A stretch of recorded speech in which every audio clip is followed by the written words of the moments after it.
Hello and welcome to the epic finale of a very special STARLIT Future three-parter, a movie special called Post-Mortal. It is part 3. Please watch part 1 and 2. You're gonna be confused if you don't. A lot of stuff happened. I'm still Ian Frost, joined by the field team, Asteria, Ben, and Noir. Hello. Hello. Hi. And we are going to jump right back into the action. Oh shit. Previously, on STARLIT Future, the Mariposa was suddenly and unexpectedly ordered by the Cosmic Trust to report to the Cosmic Trust Rehabilitation Facility, a space station prison, essentially, to escort Dr. Feng there for reasons unknown, or at least reasons unknown to the crew at large.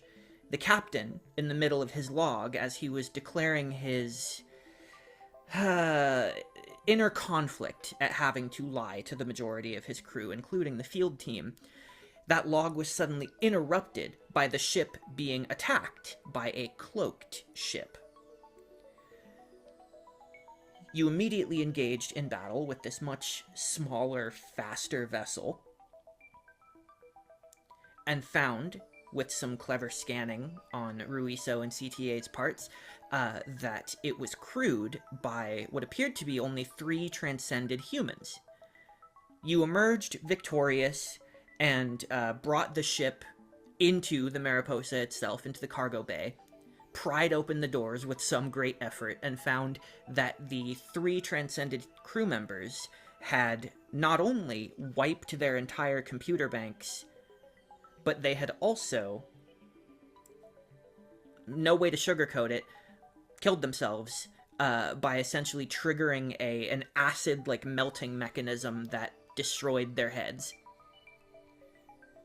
With some investigation of a medical and engineering variety, a conclusion was drawn that these are members of the Post-Mortal, a transcended terrorist group who has not been active for a few years, at least not really publicly on a large scale. And the crew began to wonder why they would attack the ship, which prompted Captain Okita to let the rest of the field team in on the truth of why they were going to the facility. And the reason is because a scientist at the facility is claiming to have reversed the transcension procedure for the first time, putting a transcended human's mind back into an organic body. And that Dr. Feng, being the foremost expert on transcension, was asked to come and consult. You arrived and met with the head of the station, as well as the doctor who did this, and you also met the prisoner who had been reverse transcended, a man named Henry Tell, who is actually a former Cosmic Trust officer.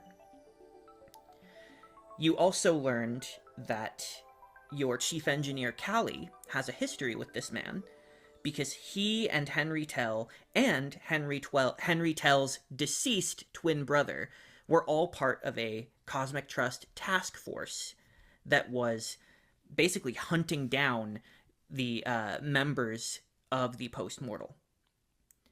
This is also wrapped up in Callie's backstory and, frankly, his trauma, which Constant is now kind of helping him work through and connecting with him truly on a more human level.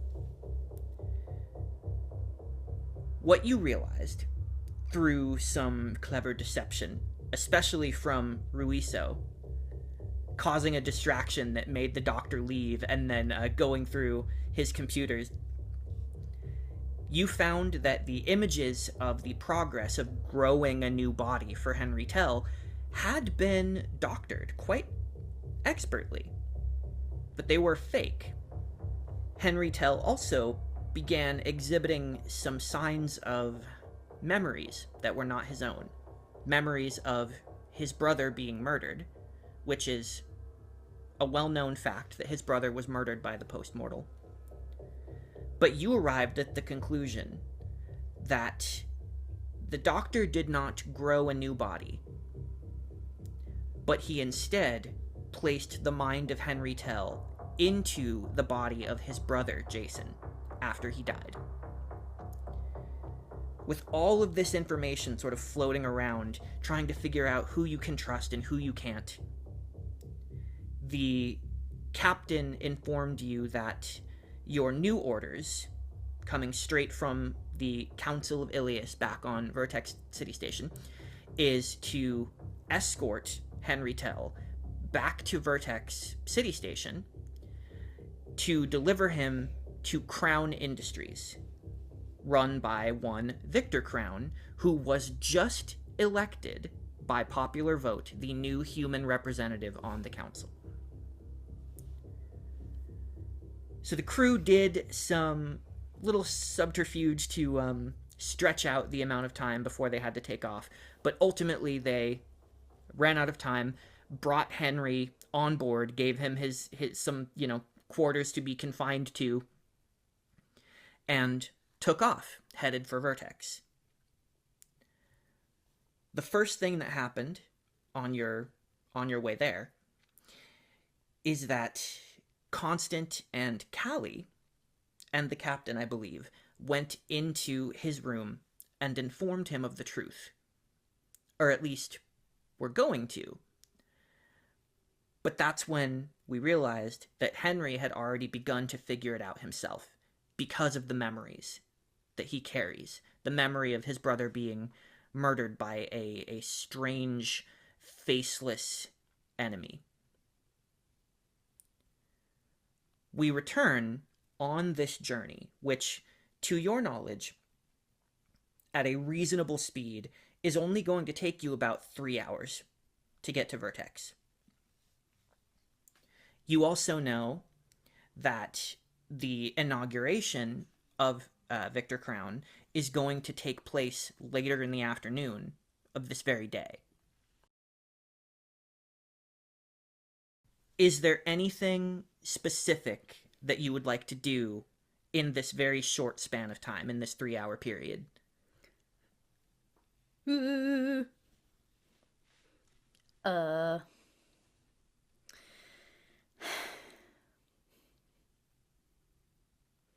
I think Constant would go to Koti Ra with anyone who wanted to come along, if anyone wanted to come along, and sort of just brush up on our espionage and counter-espionage capabilities and technologies that we have available to us. Interesting. Give me some specifics. What are you looking for when you say espionage and counter-espionage? So, we are going to try to say that this dude was lied to and also implicate the new human representative in the CTF in that messed up situation. I think Constant's plan is to, as much as possible, get any more information on Vertex that will help our case when we bring this information to the council, to be like, hey, this is what's going on. Right now, we have some numbers and we have some mismatched data and we have these like breadcrumby things. But I think Constant is looking for something a little more solid that at this point, I think we can only get it on Vertex somehow. So I think I'm looking for... I don't really know what I'm looking for. I'm just looking for ways to sort of broaden our capability to gather information that would help us. And that's really vague. Mm-hmm. But I don't really know what's possible, so... Koti Ra will be like, Well, to summarize our current predicament, we at this very moment have reason to believe that Dr. Morris has fabricated a lie surrounding the true nature of Henry Tell's reverse transcension. We have also been attacked by a post-mortal ship that, by all accounts, was not an even match for us. Our current concerns are why we were attacked, why Dr. Morris felt the need to lie, though on that account, the obvious answer still remains that the ethics as well as the legality of placing a conscious mind into a corpse, well, I don't need to tell you, Commander. But as to the third, perhaps most pressing issue, is the concern that there may be some sort of mole working with or for the post-mortal in any one of 3 distinct places, here on the Mariposa, on the rehabilitation facility, or within Crown Industries. Any one of those 3 entities could have produced a person who knew where we were going to be, and perhaps even why. Mr. Rodriguez's scan of the ship proved fruitful in determining that we had no uninvited, unseen guests. And I do agree with the captain that I do not believe that we have anyone aboard this vessel that would do such a thing. Of the 3 options, the Mariposa is the one I would most like to rule out. But, logically, I understand that that is something that I cannot fully do. In terms of what devices are available to us, perhaps we could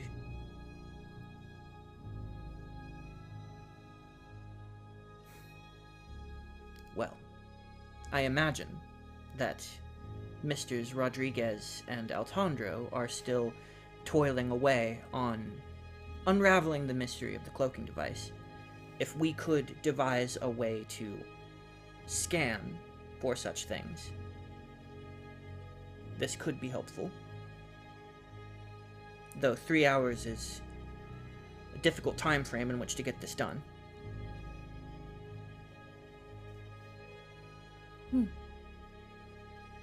I will take these insights to heart. Thank you, Commander. Of course.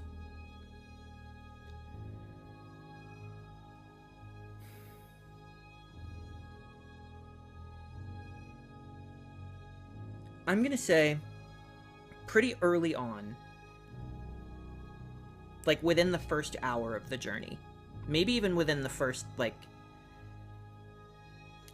that conversation with Henry Tell took place immediately after you took off. So maybe in the first, 15 minutes. Yeah. As soon as people leave Henry Tell alone, Rudy, you get a communication from Callie. It says, hey, Rudy, I've got something for you. Well, information, anyway. A request. Mr. Tell has asked to speak with you specifically on a matter that he may be able to assist you with. It's not an order. It's not an order. I ain't telling you to go. I do worse decisions with my own free will. Yeah, I'm definitely going. There. I'll let him know you're on your way.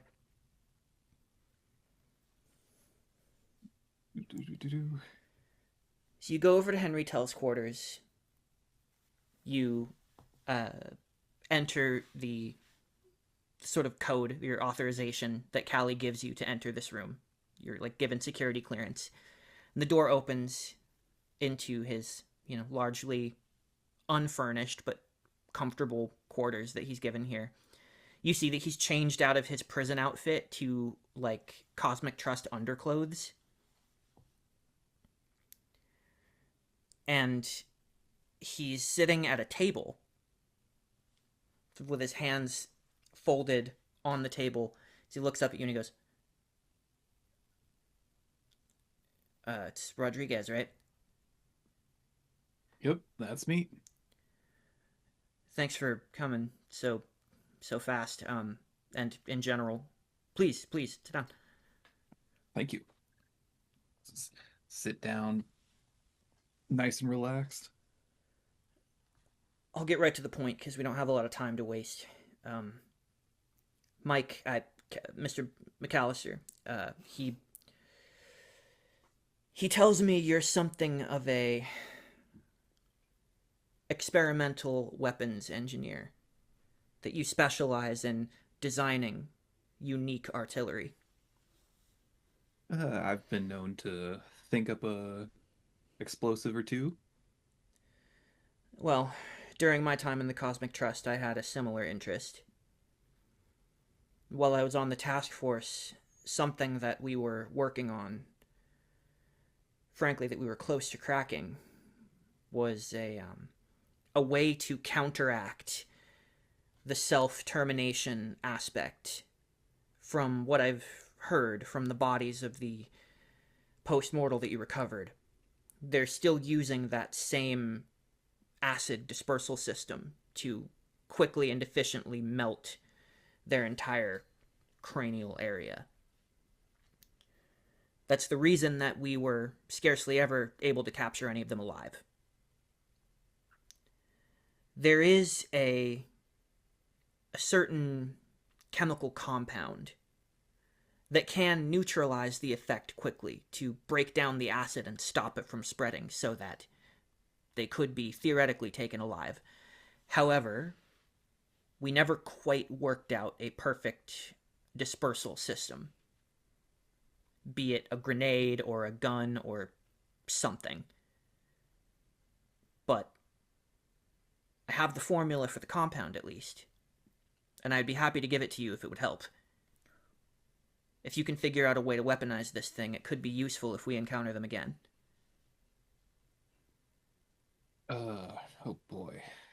Oh boy, 2.5 hours. That's a quick turnaround time, but I guess I can see what I can do. Sorry. It's all good. We're all under a bit of pressure with this one. Mm-hmm.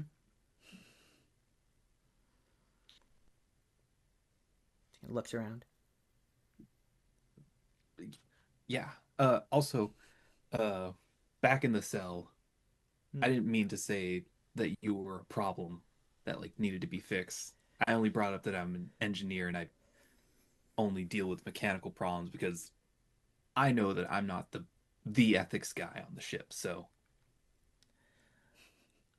I don't even know where to begin to feel about any of this. I got what I wanted, and the price is strange and unexpected.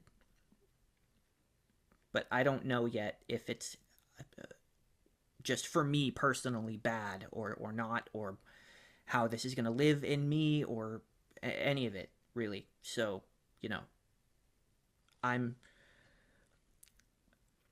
putting the ethics of it on the shelf for a minute, and frankly, as long as I'm here, hoping to just be as helpful as I can from my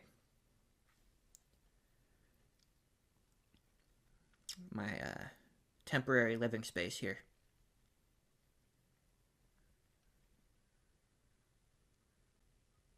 sounds good. And uh as long as the field team's around, we're going to do everything we can to make sure that you have the time to ponder those ethics. Well, I can't really enter data into the ship's computer, but I can write it on a word processor here, and he sort of pulls up the formula that he's already written, and it's pretty elegant. Sort of spins it around, shows it to you. You're welcome to like download it to your own device so that you have it. But it definitely is. It's like a foaming anti-acid sort of base, I guess, that if it could be weaponized, it would puff out and like break the acid down faster than it could spread. Break it down now. I do love a good foam. All right, I'm gonna take this and get those engineering boys working. Okay. So you have help. That'll bring the DC down a little bit. You can have advantage if Callie helps you out. If you bring this to him, which I feel like is a good idea. I probably should. Oh boy. The short time frame is what's going to make it difficult for you. So it's definitely a brains roll within your department. And I think you are looking for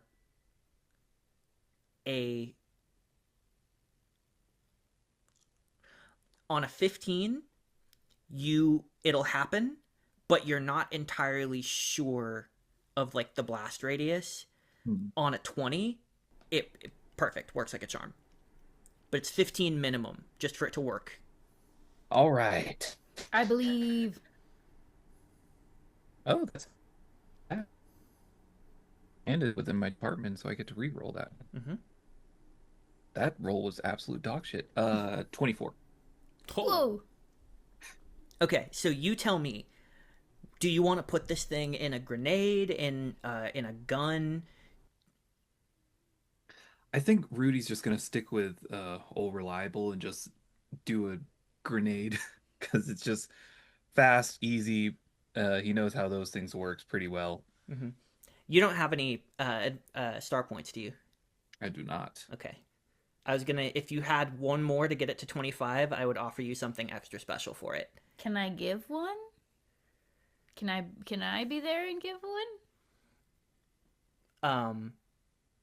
If you would have would you loop CTA into this? Would you bring it to them before starting work on this? I would have wanted, upon Kotira's suggestion, I would have gone to find the two of them.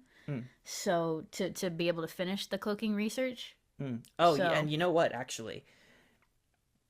Kotira, that conversation, if that was happening immediately, Kotira gets notified anytime anyone accesses the prisoner's room.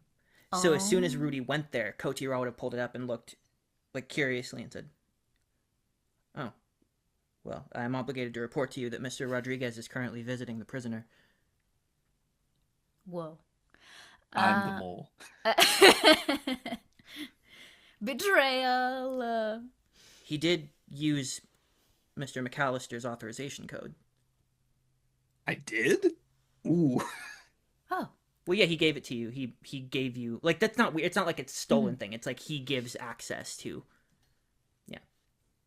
Interesting. I should probably see what they are working on.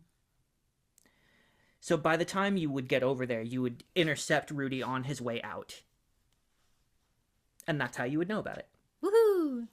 Yay! Now the question is, what would you contribute to this in order to give? Because advantage is already there. If you're trying to give a star point that you have. I mean, what's like the missing piece to make it extra good? Because grenade, in my mind, implies, obviously, blast radius, which is more targets than just one. So maybe the current grenade is just for pure practicality of like, we're more likely to hit the one target if it is a grenade. So I think Constant is going to contribute a like, well, if we do it this way, maybe there's more likely that we could get two or more if they're closer together. If we change the way that the explosion bursts out or something like that. Okay. That's a cool option. I already had two in mind. I was going to offer you three now that there's this. I'll offer you three different options for what you can do if you take it to a 25.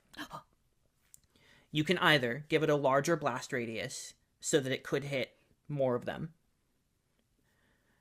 You could make it magnetic so that you have advantage on the roll to throw it at them. Or you could make it essentially disguised as normal Cosmic Trust tech. So a scan would reveal that it was just part of your gun or part of your like normal equipped, like something that you would already have on you. It would fool sensors and be fully integrated into something you already have. One of those three things. All good choices. Mm-hmm. Man, imagine if we had like 15 star points, we get all three of them. So real. I think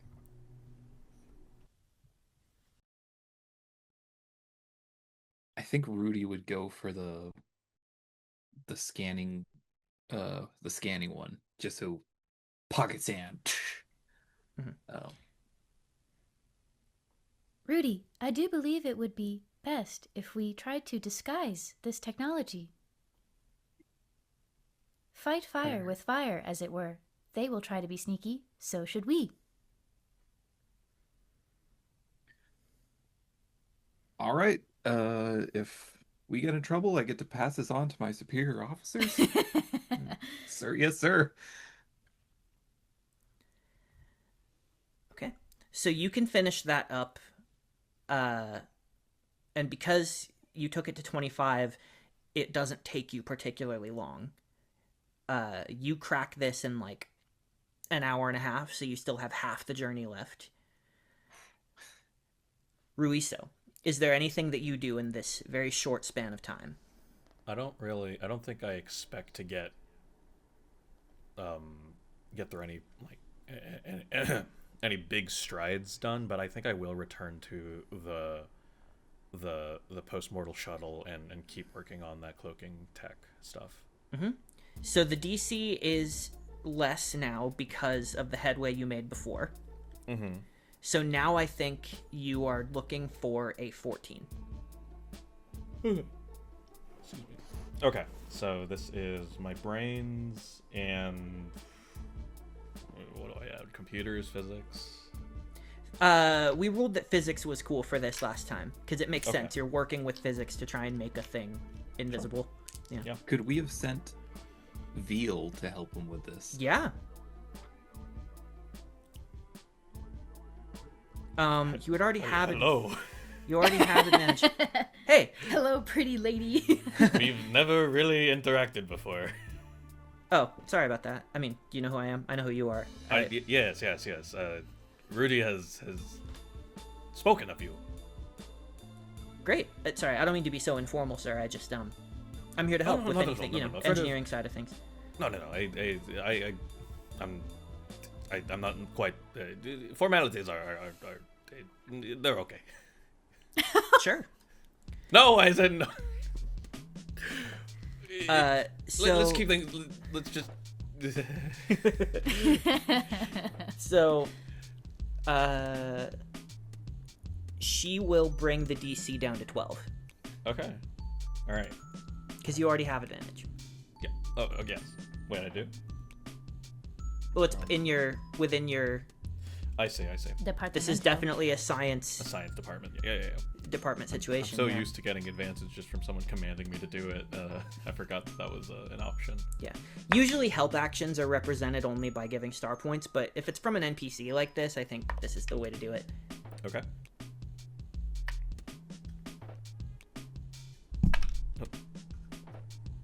I believe. 14.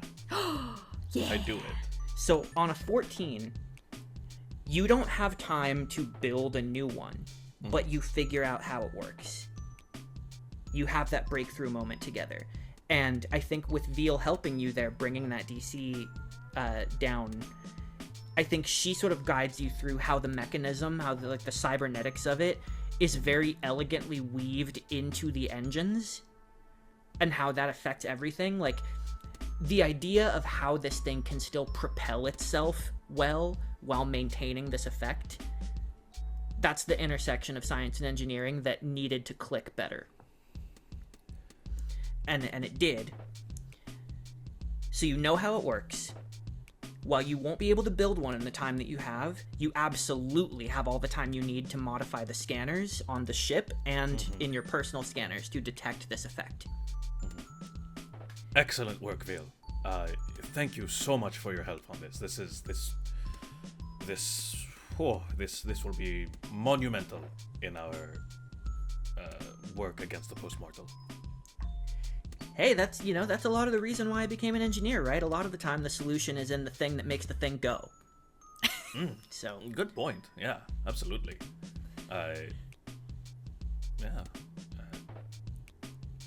So I guess so. Next steps: integrate this integrate these specs into the ship scanners, into our personal scanners. I don't know. Would you like to tell Rudy? Oh, well, I mean, I would report to Callie. Galley, yeah. Callie. Oh, okay. But yes, I will do that immediately, and then he will report to the commander. Yeah. Yes, I will Absolutely. get to work on integrating these specs into the scanners. Excellent. Let's get him. She's out for blood. She What are your thoughts on trots the off. force mortal field? Hold on, wait. Wait, hold on. Wait a minute. She This stops is and a bit of a touchy subject, I suppose, given everything that's been going on. I don't know. Wait, hold on. You're not part of the main. How much do you know of what's been going on? No, I mean, enough. Not everything necessarily. And you see that she is like, there's hesitation there, and you start to get the feeling like, oh, somebody told her a little bit more. Yeah. And you're realizing like the captain's desire to keep this secret just degrades the worse things get, right? Yeah. And so she's like the next level down, right? Like within, like from the field team, from the command, she's working the problem actively. And she sees you kind of clock this, and she's like, I'm in the know. More people who are working the problem are being looped in by the minute, frankly. The secret does not feel as beneficial as the solution anymore, sir. I think you will find that more people are in agreement with that than you think. The desire to keep this a secret was more. It was to limit as much risk as possible. Right. But you'll find that more people are I think as has been the case in at least in the culture of the Mariposa, transparency and forwardness has been our norm, and I think we all felt a little uneasy keeping certain things from the rest of the crew. Yeah, I mean, if I have leave to speak frankly here, there's a reason we all have combat training. It's easy to get lost in the glamour of this job, this mission, because it is peaceful and communicative, and those are the things that we signed up for, But at the end of the day, yeah, we may not be a military organization, but this ship is huge and armed, and we have some of the best security officers, war heroes on this ship. There's a reason for that, And why would we have been assembled this way, trained this way, if we're not expected to accept a certain level of risk? So we're accepting it. Certainly. And I suppose now that we may speak frankly with each other, what are your thoughts on the postmortal? I don't have a personal connection to them in any way, but I have to admit, they have a souring effect. They make transcended humans look bad. Insight check. She's the mole. Yeah, sure. I have been thinking that for a while. I also was like, if she's the mole, it's gonna be so bad. Also consider, I'm a guest on this show. What if I was the mole? That'd be fucked up, wouldn't it? Would that be fucked up or what? Yeah. Wouldn't that be crazy? I've never actually done an insight check. I don't know what to roll for, what this would be. Is this Generally, this is going to be a resolve. resolve? Okay, that's actually my second best stat. Oh my god. Oh my god, our stats are the same. What the fuck? Yeah. Why choose anything different? All right. I don't think I can add anything to this. So this is just straight roll. Mm-hmm. 4. Oh. You study her face a little bit, and there's anger there that feels like it's personal in a way that was inherited, like on behalf of someone else. Mm-hmm. And you can imagine who the someone else's could be just from what's happening. Sure. But there's like a fire there, like a zeal, a veal zeal Yeah. of being given a cause to sort of like really show her worth in this moment. And it's hard to really get anything else underneath that because it lives on the surface. Sure. She is not a person who really hides the biggest emotion that she's feeling at any given time. And so she just gestures at her own face and goes, I didn't choose this because I didn't want to be human anymore. I did this because I think being human means more than what we look like. We should be what we want to be, how we want to be. That's been true of humans since before we were immortal. So the idea that this group of people is out there taking this thing that so many of us chose for a reason, a spectrum of reasons, and deciding unilaterally that we are not what we are. We are not human. And killing in the name of that. It's insulting, frankly. So Well, yeah, I'm pissed off. Well, with your help, we have come all that more closer to fending off this threat. So thank you. You're most welcome. Okay, go tell Rudy. Or whoever. Yeah. I'll tell everybody. Why not? I'll tell the world. Okay, yeah, fair enough. And Yep, so yep.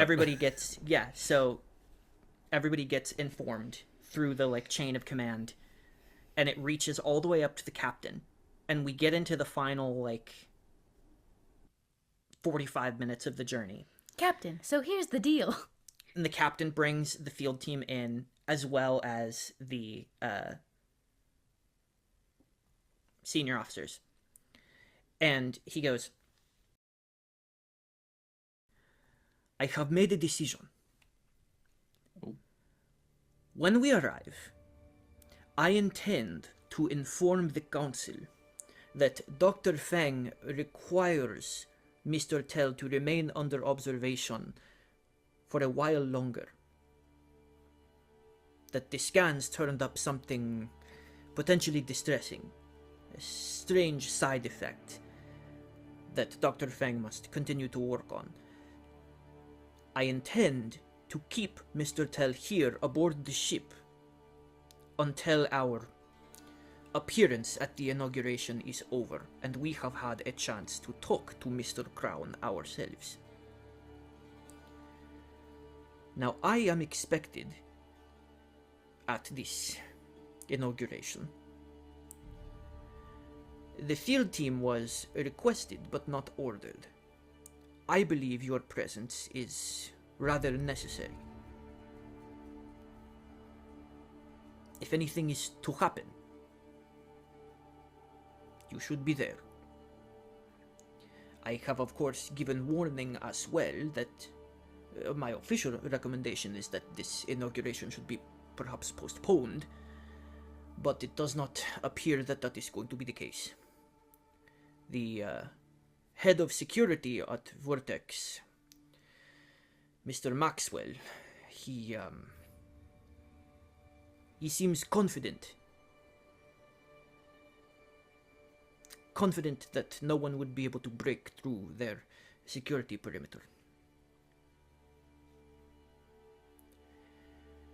His service record is perhaps not to be questioned, but still, I remain skeptical.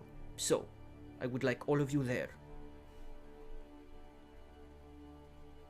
Of course, Captain. Aye, aye. Do you want us to come in with weapons prep just in case, or leave those concealed? You must absolutely be armed, yes. I was talking about the ship. The ship? Oh, well, the ship will be...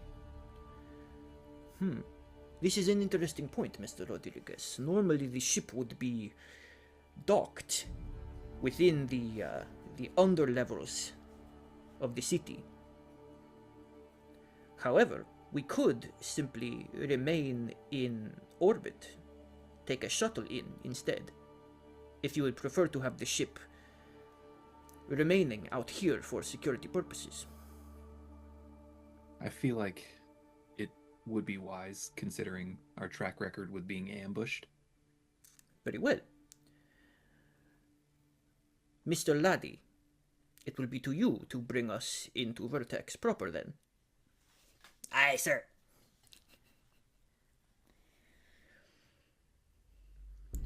That is my final word. Unless there are any other matters you wish to discuss, you are dismissed to make what preparations you may. Is Koti Ra gonna stay on the ship?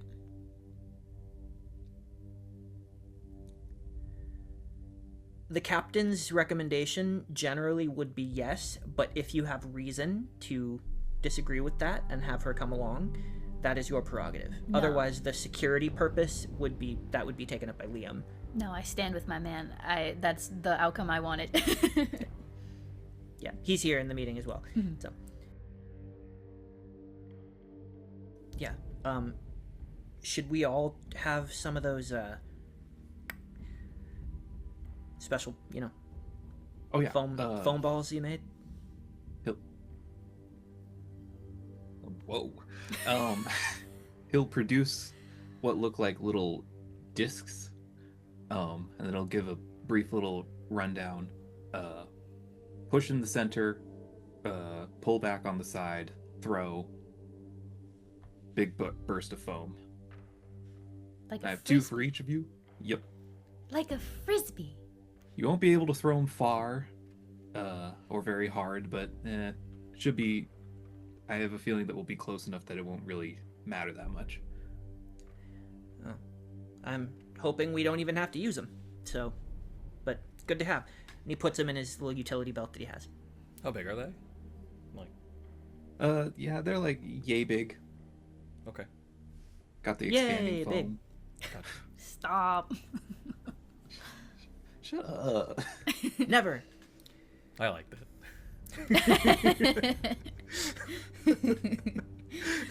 Send me that pun game system. Yeah. Yeah. Okay. Then I believe that is going to be our last order of business.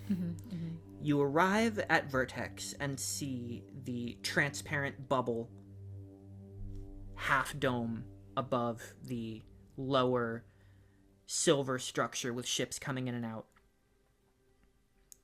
And you see that the Mariposa sort of slows to a full stop and remains there as you head down to the shuttle bay. Laddie takes his seat, and all of you pile in, seatbelts on, and head into the open maw of the docking bay within the underlevels. It is that very same docking bay that once housed the Mariposa before the first voyage. Inside, you see Cosmic Trust officers as well as security members, like Vertex security, who are not technically Cosmic Trust, but rather employed like by the station itself. Generally it's going to be Crown, but also like the Council of Representatives who speak for like the civilian population of the city. And you see as you step out with the captain, so many people stand at attention for him. At these all, it's very good to be back. He's like sort of shaking hands with these junior officers as you make your way. You see that he declines an escort on your way there. We are the escort. You get in the elevator,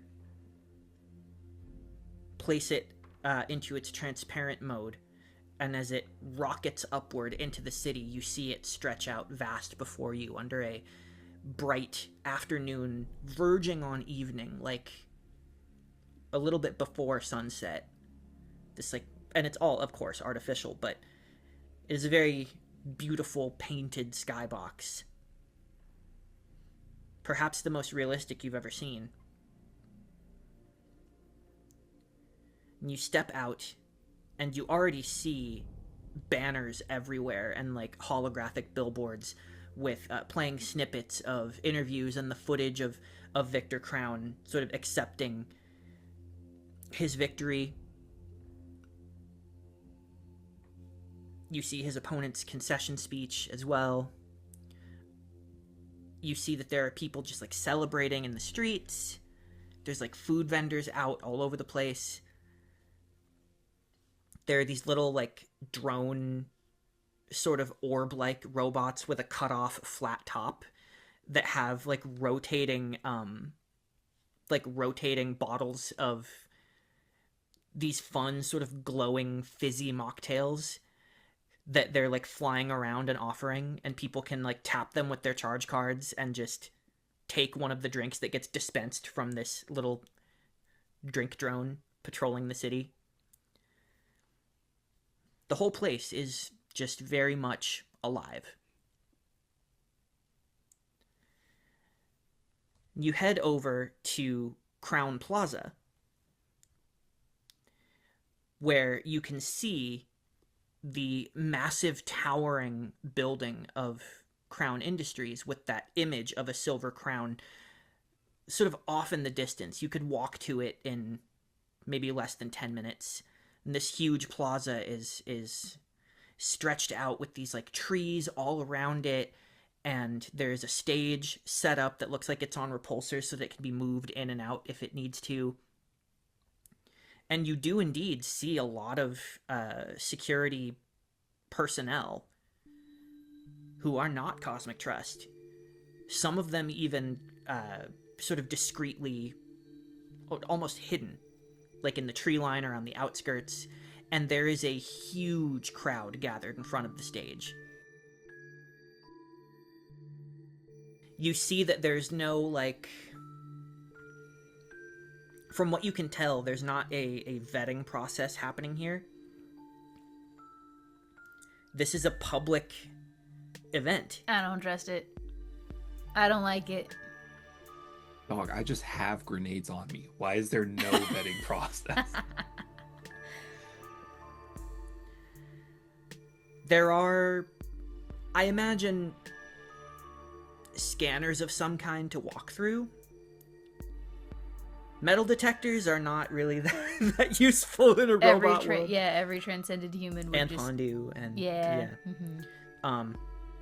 Keith Raleigh cyborgs, like everybody got metal on them. So scanning technology like that, you know, at like airports and stuff, is going to be a little different and a little more robust, I suppose. But I will say, for the sake of the sake, that it is not standard to be doing like brain scans of people when they go places, because that's pretty messed up. You know what I mean? So with what you know of like who we would be looking for right now, it's like you're just hoping that the scans for weapons specifically are successful enough. As we've been walking, I've been sort of like fake personal assisting to the captain. So I'm like walking next to him with my pad in my hand. And I'm going to be scanning for that cloaked signature as we're walking towards our destination, but pretending like I'm like, and then after this, we have this, this, and this. Do you want me to move this around? Like, just doing some fake posturing while still keeping eyes and ears open. Okay.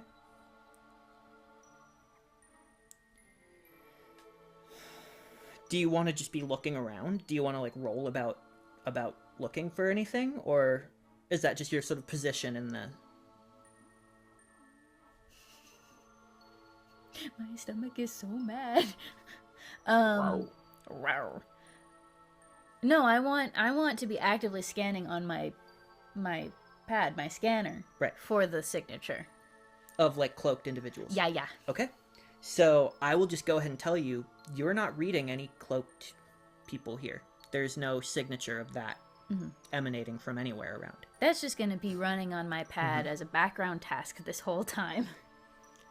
Liam is just looking around. He looks at the scanners and he's like, why is this happening? And as he lets out that sigh, you see music begins to play loudly through the speakers as a sort of procession of... Well, actually, no, there's not a procession of security. There's a lot of them around the stage, for sure. Like in front of where the crowd starts, keeping them from getting, like, up against the stage. And then there's some around, like, behind it. There's, like, a perimeter around the stage, basically. But stepping up onto the stage first is going to be Victor Crown himself. And you see him in his, like, slate gray suit with his red tie and his almost sparkling skin and silvery white hair.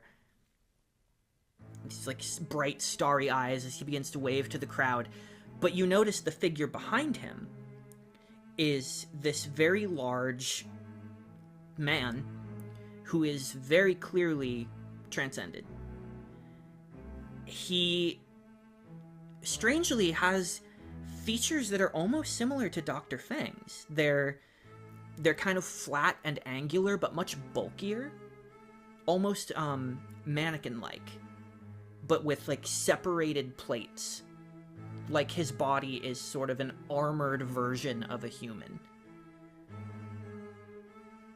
And it has like, it's not fully metallic in texture, but it looks like his skin is, has a gray undertone to its general pallor. And he's completely bald and has a very severe look about him, but is otherwise a very, like, human musculature shaped transcended man. And he is wearing what appears to be like a traditional sort of military garb, almost similar to what like an admiral might wear. Anybody can make a brains roll to recognize this person. If you have anything like historical, or for you it's memory recall, but we're rolling to see if you even Know who this like is. on sight. I'm gonna say on a 10, anybody can know who this is, but degrees above will get you information about the person. Man, I kind of hope that I fail this roll so I can get more star points. I don't even know who I am in this moment or what I'm doing here. I rolled a 1. I rolled a 2. Oh, we're doing I rolled great. a 15. Okay. So, Ruiso and Constant, you look at this guy and you know he must be security, or like at least like a important security person, and you recognize the outfit being like outdated and strange and out of place. But Rudy, on a 15, You know this face very well. He is one of the oldest living transcended humans, and a very important historical figure that is still alive and very active. He is the head of Vertex Security, and has been for some time. His name is James Maxwell. He was on the original Harmony mission with Captain Eva Bailey. Oh. The first mission that took over 20 years just getting to the Ilias system. And he's one of the only survivors from that original crew. You also know on a 15 on a 15 out of 10 especially, that he was Cosmic Trust for a while. You know that he was a security officer on that mission. But you know that when Eva Bailey ran as the first human representative when the council was... or when humans were invited into the council, you know that James Maxwell, ran against her and lost. Oh.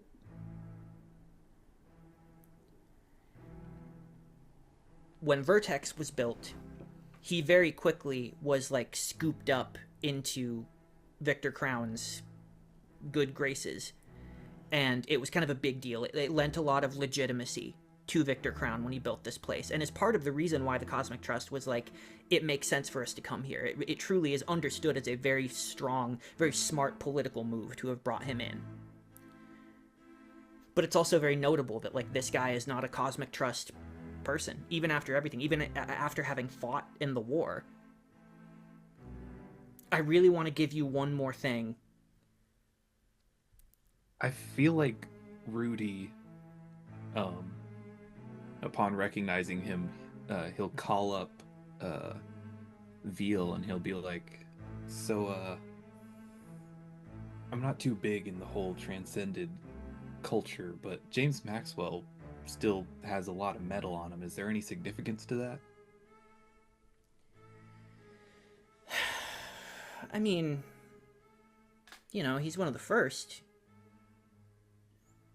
I think the idea of the utility of his body type, I feel like I remember something about how he didn't start that way. You know, the first generation of transcended people were a lot more, you know, traditionally human looking. But he got a serious upgrade after the war. Actually, during the war. His, like, you know, more black vein powered body, and he went for, like, a bulkier, more sort of plated look. I haven't really seen him in person, but I've seen a lot of pictures, videos, stuff like that. Yeah. I think that's about it. You know, he's a big, very utility, very... also kind of, I mean, I guess it's not really my place to say this, but since you're asking, he's about as much of a military man as we have. You know? I mean, he was advocating to join in the war against the Kithrali before Eva Bailey even agreed to it. I mean, hell, you know your history. We didn't actually join in until the Harmony was destroyed and most of that original crew was killed on their way back to Earth. Yeah. Not a fun time. No. Yeah. You want me to see if I can get you an autograph? I'm good, thanks. I mean, I don't know, maybe if I saw something from his gun collection. But Noted. And the music sort of surges as Maxwell takes his spot behind him. Victor Crown steps forward. Where are we expected to stand? You guys weren't even expected to be here. So the captain is waiting in the wings, waiting to, like, step on stage. So he's off to the side of the stage. You guys can be wherever you want. I think we're right by the captain. Yeah, with the captain in the wings. Mm-hmm. I want to be on the other side, in the other wing. All right. maybe with Liam. Because I think when Liam said, why is this happening? Why are we doing this? I think Constant, there was something in Constant that was like, oh, maybe they're here to kill him. That's a possibility. So I think ideally I would want to be actually in the crowd, but knowing that like we have somewhat of a ceremonial duty to be here right now, I don't know if that's realistic. So I think just being covering the other entrance to the stage, making sure no one is hiding on that side of things. I will just say, you are the field commander here. Mm-hmm. You're in charge of security. What is realistic is your orders. You have free reign to approach this tactically however you want. So if you want to be somewhere else, be somewhere else. Yeah, I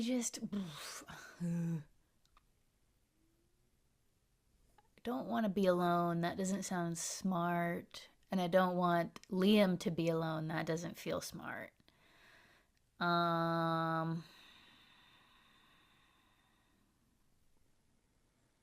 he'll be fine. He's not even a transcended human. He'll be fine. Or human at all. I think I will be on the other side of the wings, and I will send Liam into the crowd.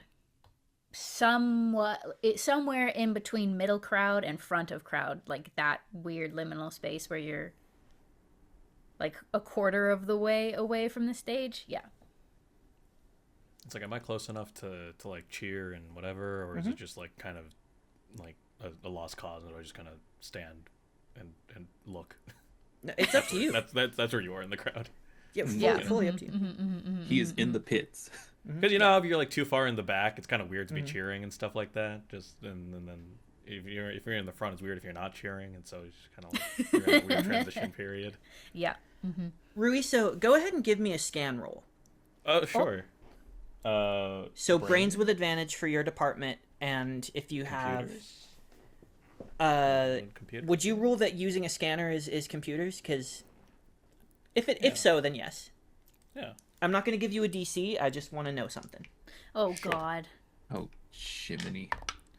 Now, I did say I did have my scanner running in the background this whole time. I'm stopping. I'm not going to use that die anymore.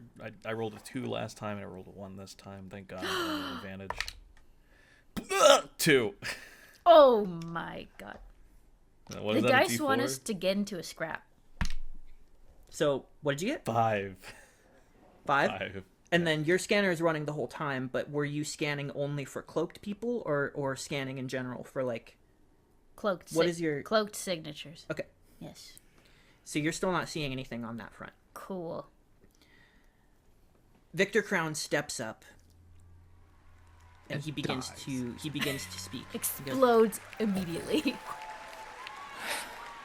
I would like to thank each and every one of you for being here.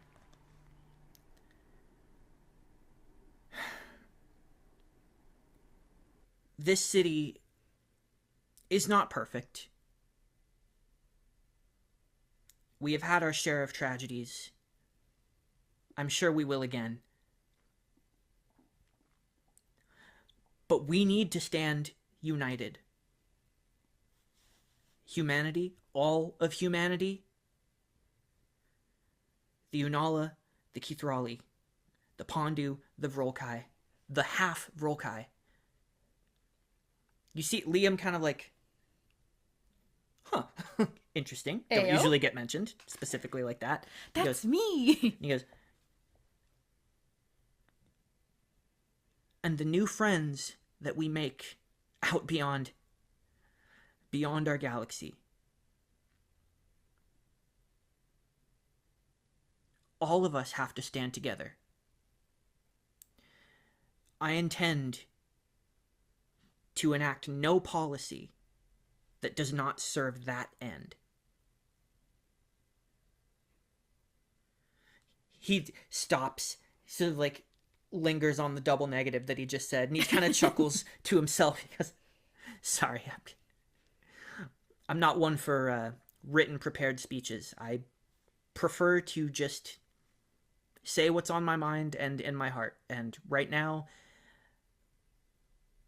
I don't want to do anything more than I want to welcome a very special guest that we are honored to have here on this day. Someone who I intend to work very closely with in the future.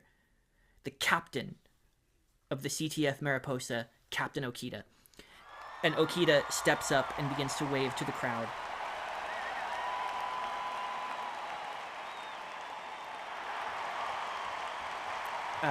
He looks like very at ease, very comfortable up here. This is what Okita's good at.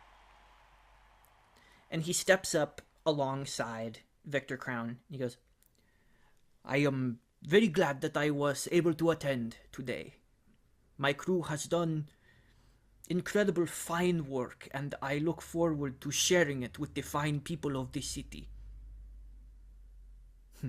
As to the new friends that Representative Crown has mentioned, well, I will only say that I am optimistic, not only about the friends that we have already made, but to new alliances for a safer community and a larger one. He looks to Crown. He goes, forgive me, I'm not entirely sure what else I should say today to express my gratitude. He goes, it's more than enough, Captain, and while you're here, I would just like to take a moment to appreciate the gravity of... And he squints a little bit, as almost like he notices something. I be looking. Hello?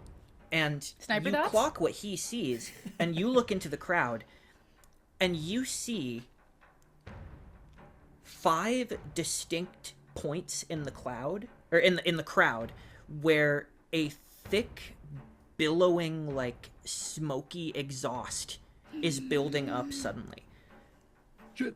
It's almost like, it's like steam, weirdly. It's not even... Leo. And it's just... Leo! He'll be fine. He'll be fine. And people are so starting fine. to cough. You see security is already starting to... I'm like, on mobilize a little stage. bit. I'm on stage. I'm going towards the captain. You run up on stage, and you see that there is one of the figures in the front row closest to the stage. A transcended human. Shit. Just for a moment, you make eye contact with a very, like, dead-eyed expression that looks up at you. Very unassuming humanoid frame otherwise, but just this blank expression suddenly. As the mouth opens, you see that the jaw is, like, twitching a little bit, like they're sort of short-circuiting. And you see that steam is billowing rapidly from every orifice. And it is already billowing up and filling up the area around the stage. And you hear Victor Crown, even before Maxwell, you hear Victor Crown's voice go, "Everyone out of here!" And you are enveloped in this huge cloud. You cannot see anything. No. And these 5 points all around, they grow larger and larger. And Ruiso, you're trying to scan for this, for something unusual. And your scanner doesn't pick up anything unusual. What it's picking up is this is essentially exhaust from a standardized transcended body. And in the moment that you realize this, that it's like a transcended body essentially flushing its own mechanism, a scanner wouldn't pick up a weapon of any kind doing this. There's nothing here that isn't inside the body of every transcended person you see here. And you realize that too late, as the entire crowd is engulfed in just a gray, thick cloud, and you hear activity and you feel like bustling movement. I need everyone to tell me what they try to do here. I'm slapping a rebreather on Okita's mouth. Immediately. Well, you need to find him first. That's so. But I'm going to go where I last saw him, because unless I saw him begin to move, he should relatively be there. So I'll just say, Captain, to me! And let's hope that we can echolocate to each other. Here's what we're gonna do. Yeah. I need you Yeah? to make a flight check Oh, to see if you can see and act quickly enough to catch something before the cloud envelops and whatever else is gonna happen happens.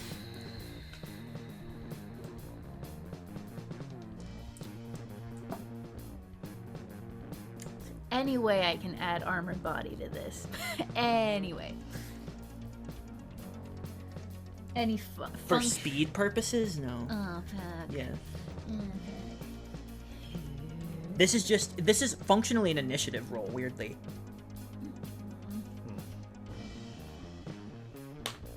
Oh, explodes. Ooh, Nice. Oh. just be better. Oh, right. I forgot about exploding. Oh, fuck me, man. Okay. Before I spend an adversity point, am I allowed to know the DC of this check?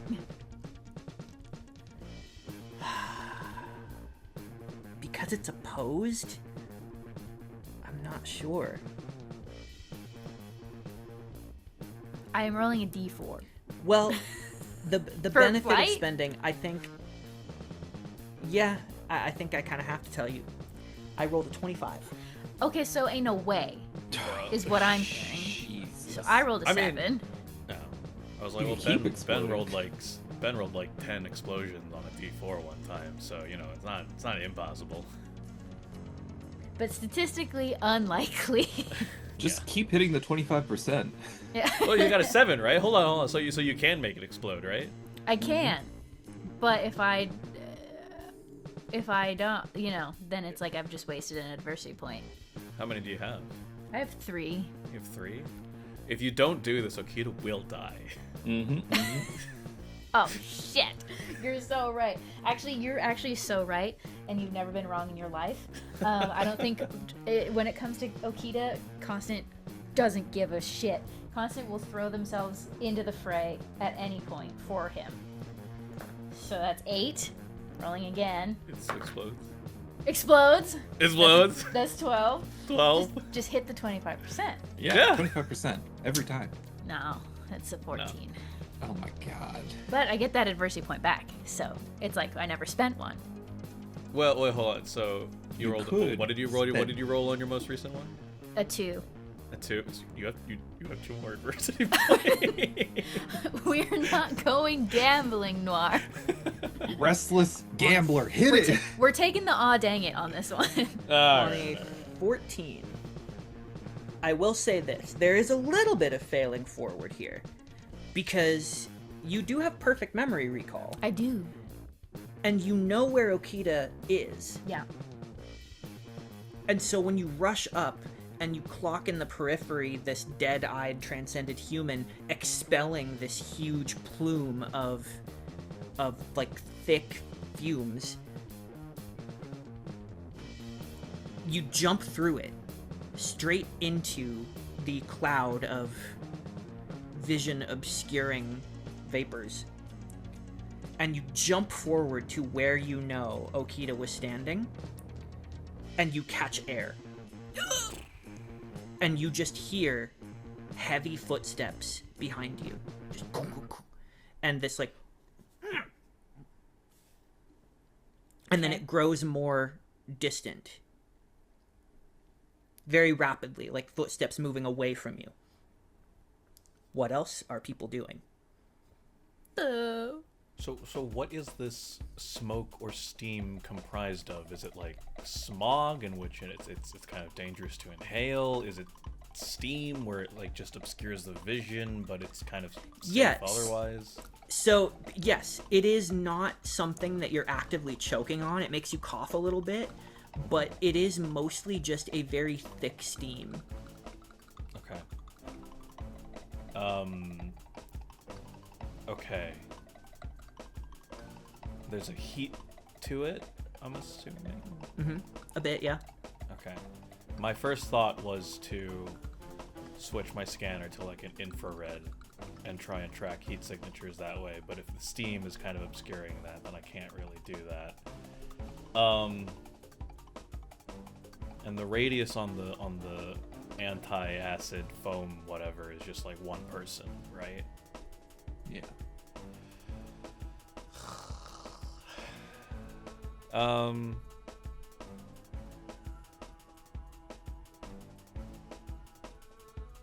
I think Russo will kind of rely on his scanner and switch it to like an infrared like heat-seeking kind of thing.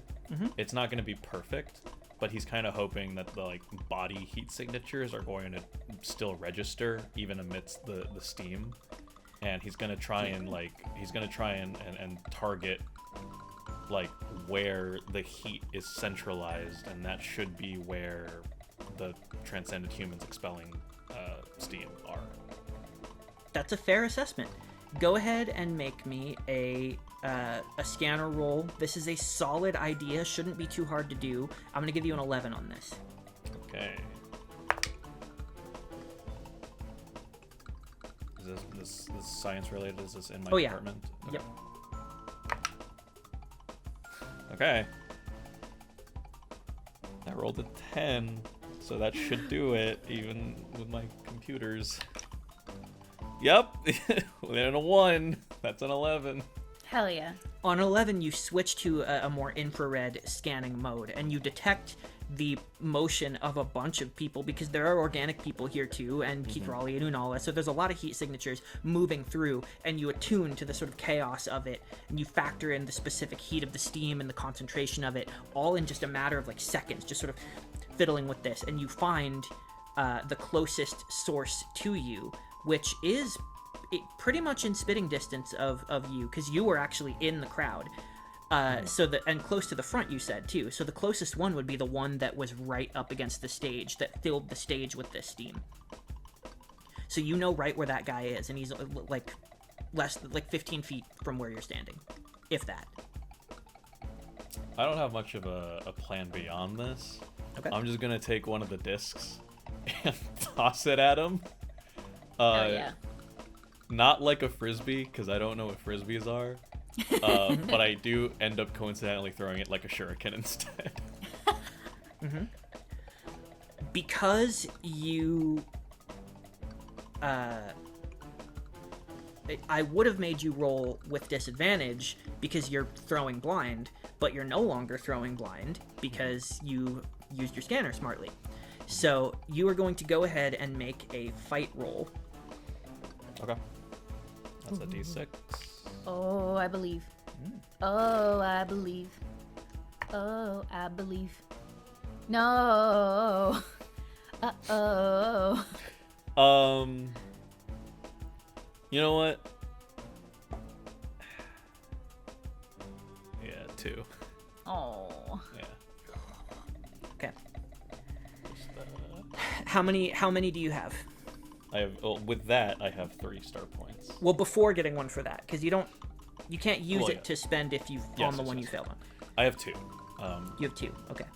I was like, do I spend them to like just increase the odds? But I think we're working on like a 5 system. So You would have that needed a really... 5 specifically. I rolled a Yeah. 5. Gotcha. So you throw one of these discs, and you hear it explode and clatter on the ground, and it does not strike its target. Okay. However, the expulsion of force does push some of the steam away. And I think it is going to push away, like, next to where this person is, and you see that the expulsion of this steam out of every orifice is like, stopping. It's essentially, like, in one big burst, got everything out, and is now sort of standing there, and I think... you do, based on your intention, you do clock that acid process is starting. No. Shit. Oh. Oh no. You And gave me. yeah. I have 2. You said you gave 2 to everyone. Mm-hmm. I'm gonna toss another one. Okay. It's another fight roll, I'm assuming. Yep. All right. DC6. Let's not use that die. Let's use my. Actively Let's use my dying, so I obsidian have to die roll that a I can never read. disadvantage. Oh, yes. Bruh. 1. You're looking for a Bro. 4. He's farming? Oh, wait. Okay, yeah. I'm gonna spend all 3 of my star points to get that up to a 4. So you're like, maybe like your hand is shaking a little bit, and you just steady yourself, Sure. and you like 2-hand throw, Yeah.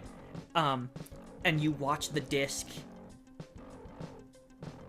like flip over itself in the air, and then clatter against the side of the head as you see the acid beginning to bubble up at the scalp, and then the foam just puffs up and completely surrounds like a bubblehead on this transcended human who remains completely motionless and just stands there inert. I'm tackling him. I'm running and tackling him. Okay?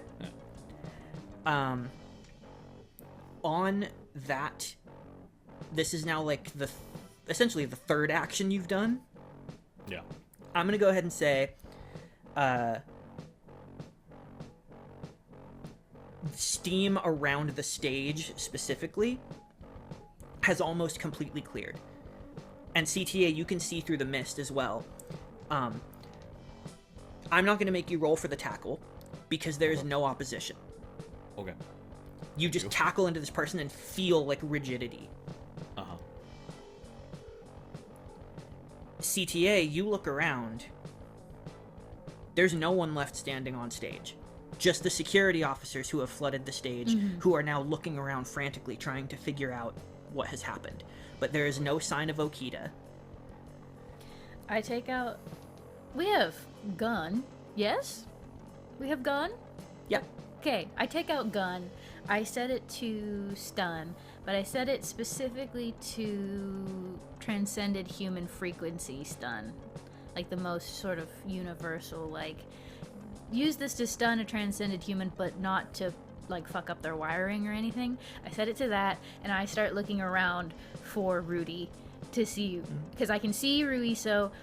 I don't know, can I now see Liam? Liam is like huddled over a crouched Victor Crown with his staff out and around him, looking up, and you hear him shout, "I've got Crown. Commander, where's the captain?" Yeah, so like Good John Wick style, I'm like going like this. I'm about to clear backstage, but I'm looking to see where Rudy is first. Where Rudy is?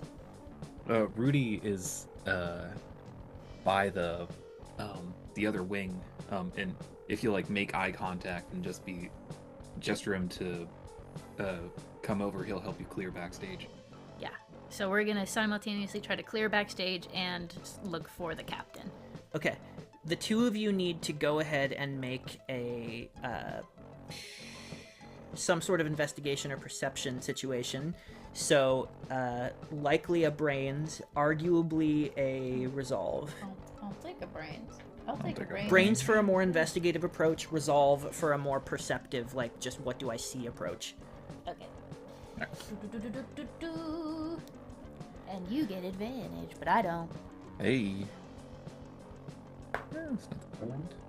That's worse. I got a 12. So did I. Whoa! Whoa. Okay. So, on a 12, the two of you are looking around. You clearly see the crowd is, like, moving in absolute chaos, and now that the fog essentially has mostly cleared, most people have made their way completely out of the plaza, and security is trying to, like, wrangle them together. And it has left in this big empty space, the 5 figures spaced perfectly around the crowd. 4 of them are now actively bubbling like half-melted heads. They are already dead and standing there, just completely inert. But one, Ruiso, has completely grappled and is offering no resistance, and you just see that bubbly, foamy head having stopped the process. So you have one of these individuals alive. Maxwell is not part of the security force still on stage, correct? So on your rolls here, did you both roll a 12? Yes. Okay. That's like rolling a 24 if you think about it. Maxwell is nowhere to be seen. Yeah, I fucking... Okay. Where's our guy? Which guy? Our guy. our guy. Our dad. Our Okita? guy, yeah. Akita. You see near where he was standing,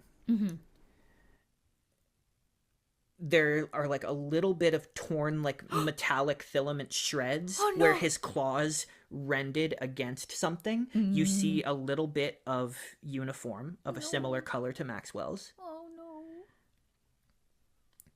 And you see where his hooves scraped against the ground on the stage a little bit, like moving off in the direction of like off stage toward the back. And there was not like a backdrop behind him, so there's an area where, well, actually no, there would be like a big screen projecting something, but there's like a little, it's free floating, so there's a gap between the stage, and you see that he was dragged off in that direction from what you can see. The blaster, the gun, whatever we call it. I don't really know. It's set to kill now.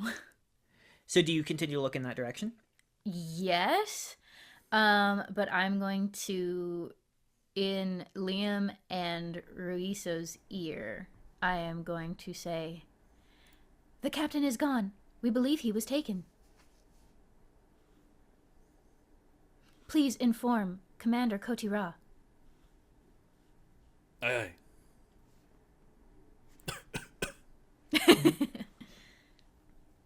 Yeah, I think, Rudy, I think you see a shift that could only be seen now in this new body that I have. Because on Pondor, we saw, we saw some new, stronger emotions, but they were still in the confines of the way that I previously expressed myself, with like swirling of water and swishing of water and all of that stuff, and my voice through my speaker box. This is the more human experience of watching someone's eyes darken and their jaw set in real time, and I don't think I even speak to say like, "Come with me." I just go In that direction. Mm-hmm.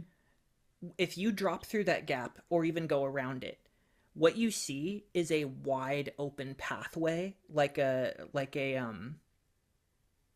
almost like a runway. There's a better word that I'm not thinking of, but it's like a huge paved walkway that is wide and ceremonial looking, with like grass on either side, that is leading up from the courtyard to Crown Industries. No way somebody could have moved that fast, because you can see there's nothing obscuring your vision in that direction. No like trees in the way, no big like alleyways to turn down. It's literally just da da da da, look at the building, go that way. Wide open. Ain't nobody there except the security forces who are coming from Crown Industries, who are now like on their way, already mobilizing, and you can hear vehicles like Cosmic Trust vehicles and other security like trying to, in the distance, alarms sounding as people are trying to converge on this location. But you're looking down in that direction and you're like, where the hell could anyone have even run to or hidden here? Yeah. Scanner. Yes, that is what I was going to say. I was going to try to see if we can, because every communicator must have its own frequency that it receives and sends information from. Well, Can we we- also established that, like, we can track where people are on the ship, at least, through the badges, I believe? Through the pips, the pippies. Through the pips, yeah. The pips, the pips. Yeah, so I would like to try to just see if I can use my pad to, because even though it's through a pad, we are on planet, theoretically closer than having the ship do it. So I'm going to try first to try to locate him through his specific frequency on my pad first. Does that make sense? Yeah. So these kinds of things are done through the badge, Yeah. which you would obviously find discarded. Oh. But if you want to try and tune your scanners to like his signature, like actually scan for his biological signature. Yeah, we'll do that then. So you're going to need to roll for that. Okay. Okie dokie. So brains roll for you, just to get his signature, DC 12. Okay. This dice in jail. This dice go back in the orb.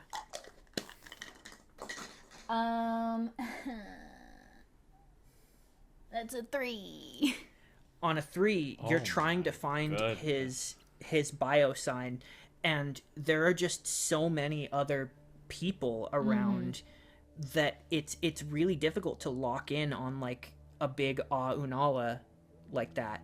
And you're trying desperately to, and you hear a voice behind you. No, I'm fine. Let me go. I need to speak to the commander. Let me go. It's okay. I'm fine. I promise you, I'm fine. Just, I can help. And it's the voice of Victor Crown. Mm-hmm. And you see that Liam is trying to like keep him in one place while the security forces are on their way. And he's like, Commander, he's trying to get to you. I don't know. It's like, I'm perfectly safe, or as safe as any of us are. I think if you can't see where they went, I think I know where they could have gone.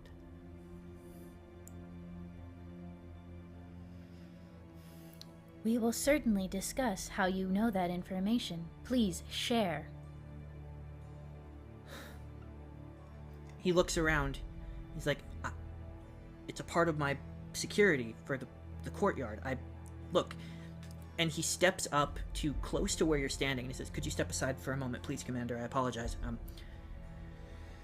It's here, beneath your feet. I built this when I commissioned the city. I wanted there to be discreet entrances and exits known only to a select few who require extra security, that you can move about freely. Look. And he reaches down, and you see that he presses into one of the, like, the cobbled stones. And you see that it is a hidden scanner that scans his handprint and then presses in. And you see he grabs a pair of handles and pulls open this big hatch. Big enough for, like, 3 or so people to enter at a time. And it leads down a ladder into a tunnel below with like LED lights there, leading like forward back to Crown Industries. And he goes, it's simple. It's a tunnel for an easy escape. That's part of the reason I wasn't worried about something happening after the captain told me that your ship was attacked. I mean, I had Maxwell. I had Not listening. Going. down Bro into the built tunnel. The fucking Disneyland tunnels in his city. Literally. I think I don't want to leave this person with the security forces of Vertex only. I would imagine that there are other general security division CTF officers. Yeah, there's here. Cosmic Trust people So, already starting to flood the area as well. Just so Liam can still be with us, because that's my guy.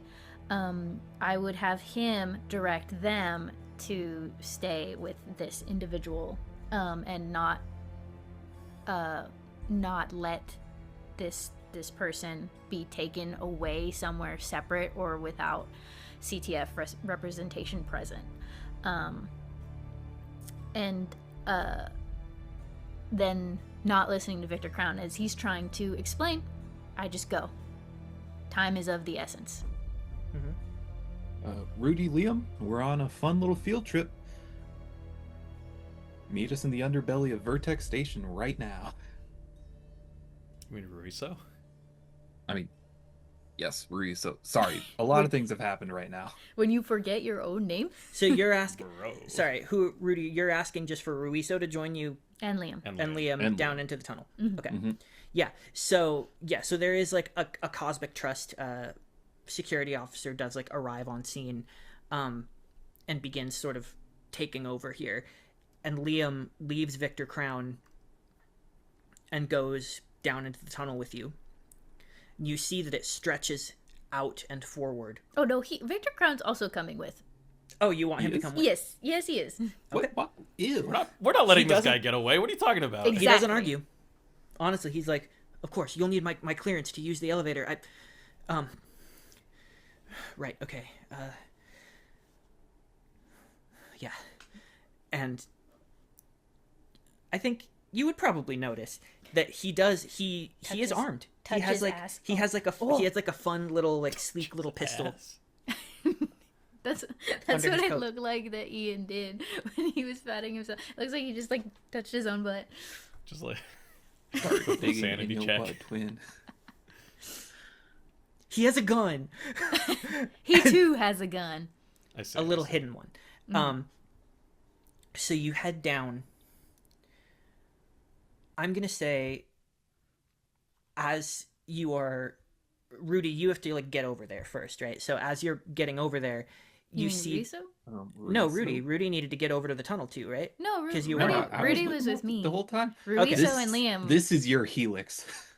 I just wanted to say that one of the Cosmic Trust officers that has arrived begins looking around and goes like, we're going to and like catches you on your way there because you're engineering, and goes, we're going to take the surviving assailant to headquarters, see if we can get any answers. Yeah, cool. Have fun. Make sure it doesn't explode or anything. Have fun, don't die. Of course, that was quick thinking on your part, officer. To Ruiso specifically. Thank you. Yes, could have been quicker, but we got there in the end. Make sure they don't melt. Try and extract any information as you can from them. Good work. Having one alive means we have a better chance of getting the captain alive. Go. And they begin like fussing over this strange bubble-headed body now. Yeah. So you head down into this tunnel, illuminated by these LED lights all the way down that light up as you pass them. And you get to the end, and you realize, like, as you're following this down, you are going straight to the Crown Industries building. Ugh. And you see, before you arrive there, you see that this tunnel ends in an elevator shaft. Like an open space where the elevator would stop, and this is like the lowest floor. And the elevator is already gone. And Crown goes, I mean, I could... He reaches out and like puts a hand kind of impotently like on the scanner, and it lights up with the like up button indicating that somebody is waiting for the elevator to come here to bring them up. We got stairs? Yeah. OSHA it'll take- regulation code. Hang on. Stairs? You think Types this in a city code. in space was built on OSHA regulations? He opens the door and he's like, "We could. New Yeah. OSHA. Is that what you want to do? We don't know how far they went." But that doesn't matter. That doesn't. Wait, yeah, we can. It doesn't have a thing that says from this floor to this floor. Like what floor is the It's elevator coming from? currently on? Mhm. Yeah. Interesting. For security purposes, I feel like it makes sense that it wouldn't, but because the whole point of this thing is a secret. It's a sci-fi world. It's a sci-fi tunnel, but it's just like a regular ass elevator. Yeah. If we get in it, it goes ding ding ding ding ding ding. Yeah. You can just look up and see straight up the shaft how high up that you can see the bottom of the elevator. Okay. You can do that. Okay. Brains roll. Look down. First, before he put hand on button. Try to calculate distance to figure out floors. Yes. I'm Okay. still not gonna wait for the elevator, but I would like Yeah. to try to figure that out. Like trying to calculate how many floors from the bottom, and then, or like from the building itself, what you saw of it, and then look up and see where you think the elevator is. Like where the bottom of the elevator is relative to that. I thought the elevator is down. We're waiting for it to come up. No, you're at the bottom. Oh. And the floor is like the beginning of the elevator shaft, and it's already ascended up into the building. Oh.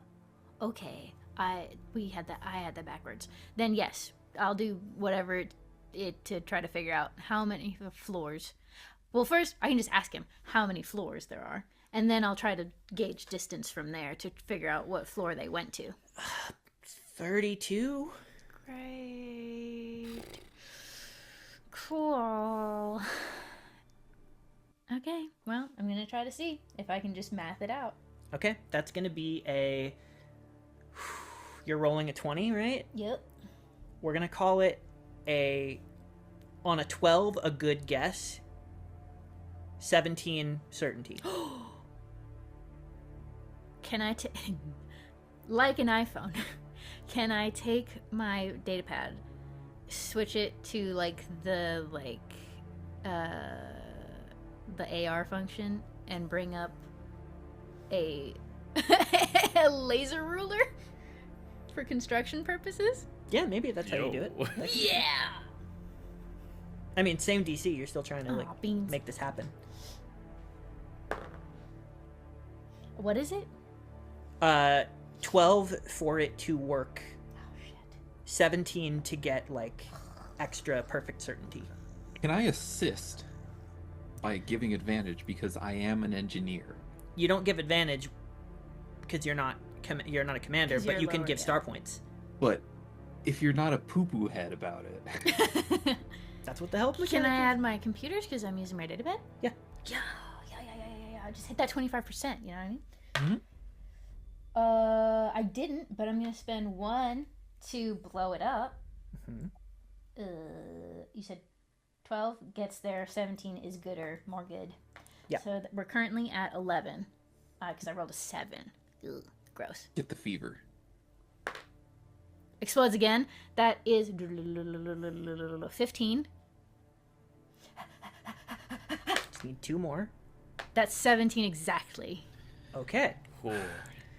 Don't So fuck with me when Okita's in trouble. you pull this ruler out, and you like have the image of the building that you saw from the outside in your mind, and you measure out like how much you think the floors are, and then you place your pad there, and then this like perfectly level laser goes up and then projects holographically the like ruler up into the elevator shaft, and you see where it collides with the bottom of the elevator. Okay.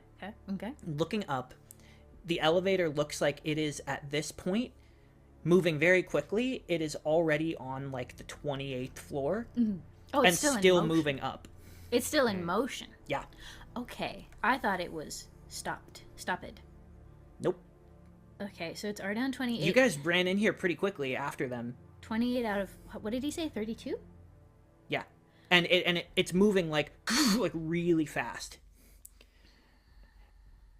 It looks like it's heading all the way to the it's top, like baby. all the way to the top, all the way perhaps even to the roof. I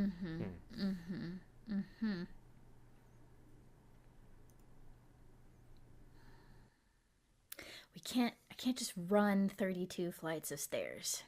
Can't just do that. You see Crown actively messing with the screen in the room that controls it. Yeah, can we try And to you counter hack it? Well, you see him trying to stop the elevator, or at least you think that's what he's doing. Ruiso and you are both computer guys, so you're pretty certain, looking at that he's using his clearance and his know-how very quickly, and you seem like... He's locked me out as best as he possibly can. I don't understand why Maxwell would do this. He's been... Sorry, doesn't matter. I can't. There's nothing I can do.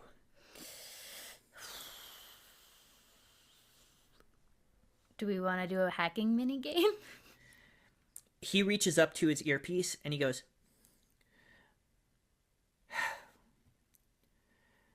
Level 5 alert. I need all available personnel working constantly to stop that elevator. The main elevator. Yes.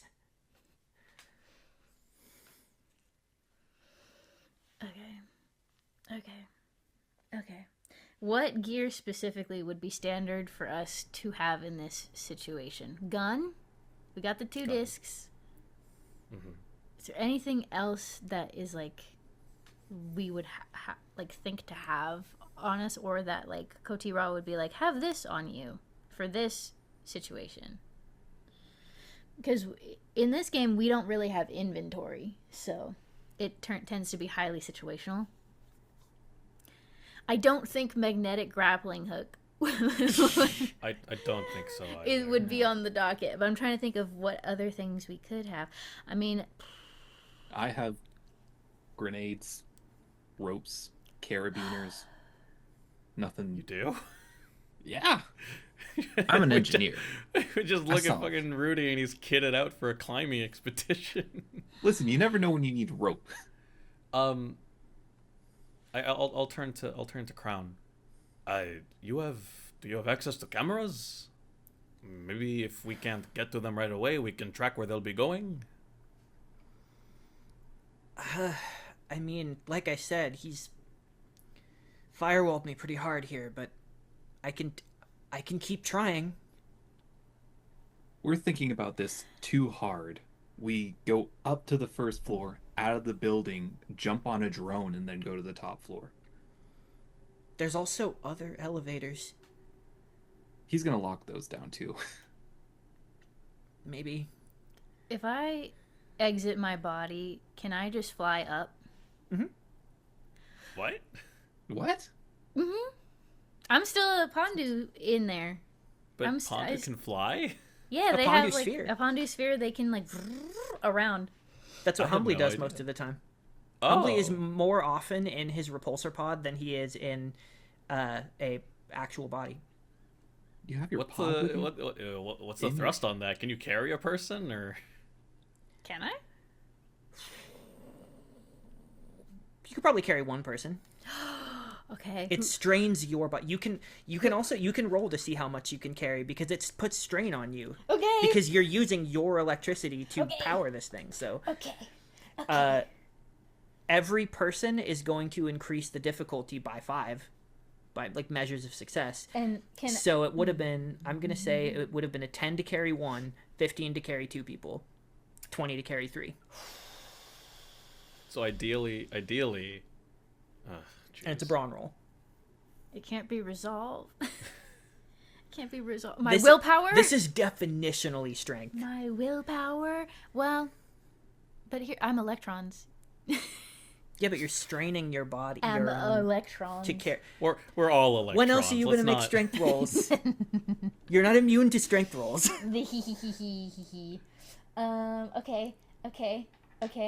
Okay. I mean, brawn. We need you to be able to carry at least 2 people because there's the one person and then there's your body, which we will also need to carry. Can I add my computers to this so I can more efficiently divert my own power to my own sphere? You are using a computer in your pod. So yes, Hello. technically speaking, that is a Pondu reality. Oh shit! From a butt and an ass. What did you say? It was 10 for 1. Yeah. Okay. Using another adversity token to blow up the D4. So that's Bro. we're at 7. Oh no, it's not happening. It's not happening. It is not happening. Yep. Take that adversity. Okay. Take that star point. 7, 8. Anyway, anyone can help me. I will say. You I got just an need- 8, you said? I just need 1 star point. But I'm going to say I'm out. I haven't failed. you don't need to spend to take Liam specifically because he is light and can like control himself a little bit and add his own electricity to the mix to help. okay. So if Liam is the one person you take, you can make it. Okay, we're gone. I think the two of you find the most expeditious way to get up to the roof, or at least contact the Mariposa for more support. And then you see my the torso of my body, like the lower torso of my body, as I pull up on my shirt and kind of lower not, too immodestly, lower my pants. I do kind of like turn away a little bit. And I pull up the fabric, and you see like two doors kind of open, two curved doors open, and you see me in my Pondu sphere come out, and I start, and I say, "Ensign Liam, with me." He jumps up onto the pod and positions himself so that he's like it's not as much of a load-bearing situation. And you feel like a little twinge of his own electricity sort of helping your process. My guy. And he's there. He's ready. And he's got one hand out with his staff still like ready to go. Yeah, and we just go up, all the way up the stairwell. You up the stairwell, not up the elevator shaft. Yeah, because if the elevator is gonna go up and it's been hacked into, there is a reality in which this turns into another star-based franchise where the elevator come back down and crush us. So not to mention that Liam would have to pry the doors open. Yeah. From the inside of the shaft.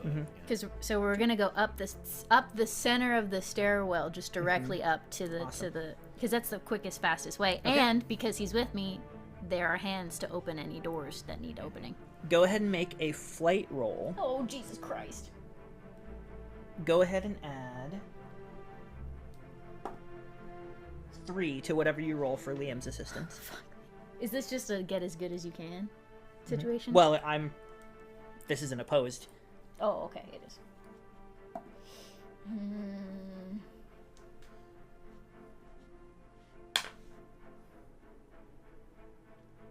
Okay, 3 plus 3 is 6. I'm gonna use my last star point to blow it up. Okay. So that's 4. So we're at 7. Oh. Well, I'm just gonna see if I can get better. Yeah, Can I get better? Can I hit that 25%? No, that's an 8. So, yes. He showed me, what it was. It was a 6. Okay. Okay. So with Liam on your pod, you fly straight up through the stairwell and up through the door, which strangely like opens before you get to it. And you figure like, oh, somebody else opened this door for me. Maybe it was Crown himself or one of his people that he had on it. And the door swings open. Actually, no, it slides open for you. And you come out onto this huge helipad where you see Maxwell carrying an unconscious Okita into a shuttle. He's like about to step onto the ramp.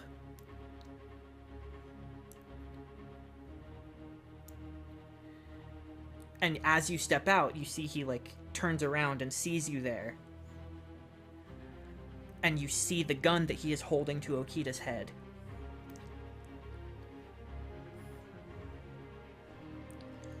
Do you have a mind to pursue, Commander? I don't think you'll enjoy the result.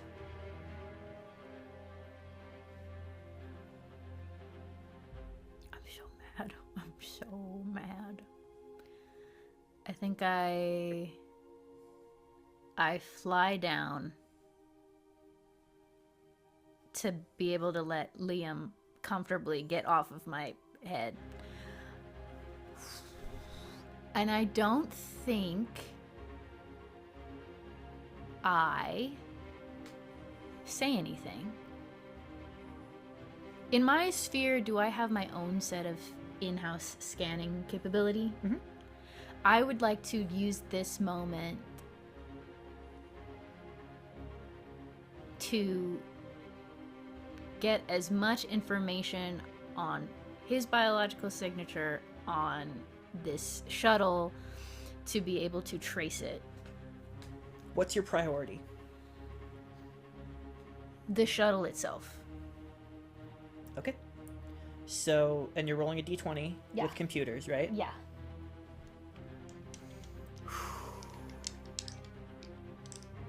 13 gets you shuttle. Okay. 18 gets you the next thing on your list.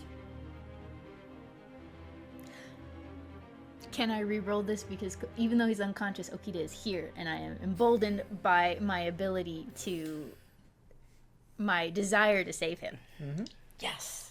And you still have the supercharge coming from Liam, so now that's going to be still a 3. Whoa! Okay. Way better. Okay. Once again, D4 explodes. 7 plus 18 is 25 plus 3 is 28. Whoa. Or I mean, yeah. So, the shuttle itself is very clearly a, like, Crown Industries emergency shuttle. Mm-hmm. Theoretically, this should not be anything special, necessarily. But your scans indicate it does have warp capabilities. It has been modified somewhat. And you see the capacity for the cloaking signature that that you recognize. But you know that you now have the ability to detect that. Mm-hmm. And I'm going to say, as well, the specific, like, warp signature of this type of shuttle.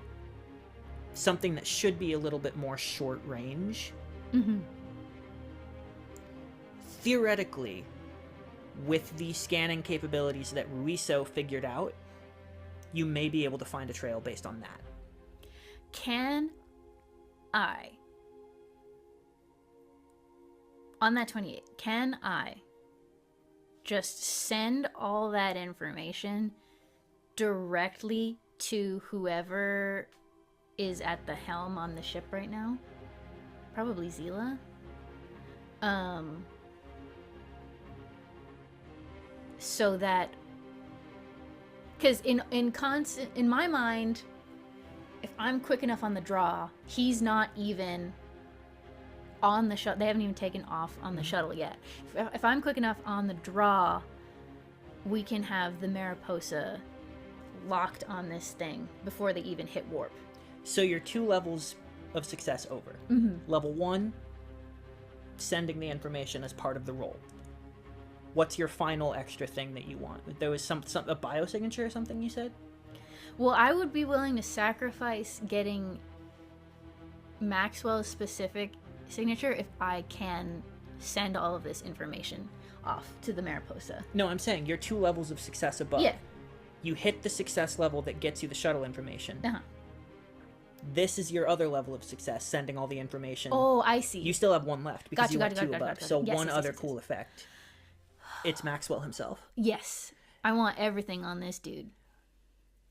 By all accounts, this is a black vein powered transcended body. But what you realize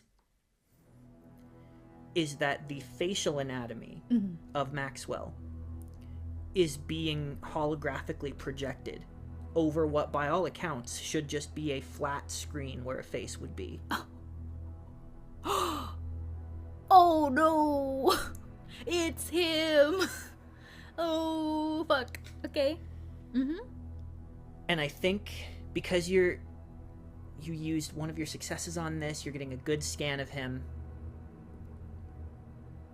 You detect something abnormal. It's not like a penetrative brain signature is the thing, because your scanners wouldn't naturally just be doing like Dr. Fang level internal brain scans. Yeah. But what you do get is that there is the after image of some sort of signal, like a transmission, coming from his own mind. There's no device on him. It's just something in his own transcended, like, brain anatomy that has recently shot off some sort of, like, long distance, not even that long of a distance, signal of some kind to something or someone. More recent than than the actual incident. No, I think during the incident, somewhere in that realm. It's hard to pinpoint exactly when. It's just the presence of something that is a transmitter in his mind that has fired off extremely recently. And can you remind me what that code name was? Geppetto? Geppetto, yeah. Cool. Oh, fuck me. I think all I can do is put my faith in the rest of my crew. And I will just... I mean, I'm a orb. I don't have a weapon, you know? I'll just slightly forward a little bit. You know, the equivalent of taking like a step or two, maybe. And I will just say, this is quite a many amount of strings to pull.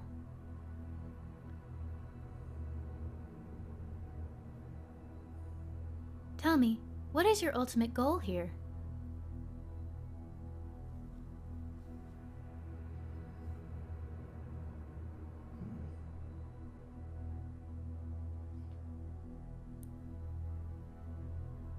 It's a shame, Commander. You were so beautiful before.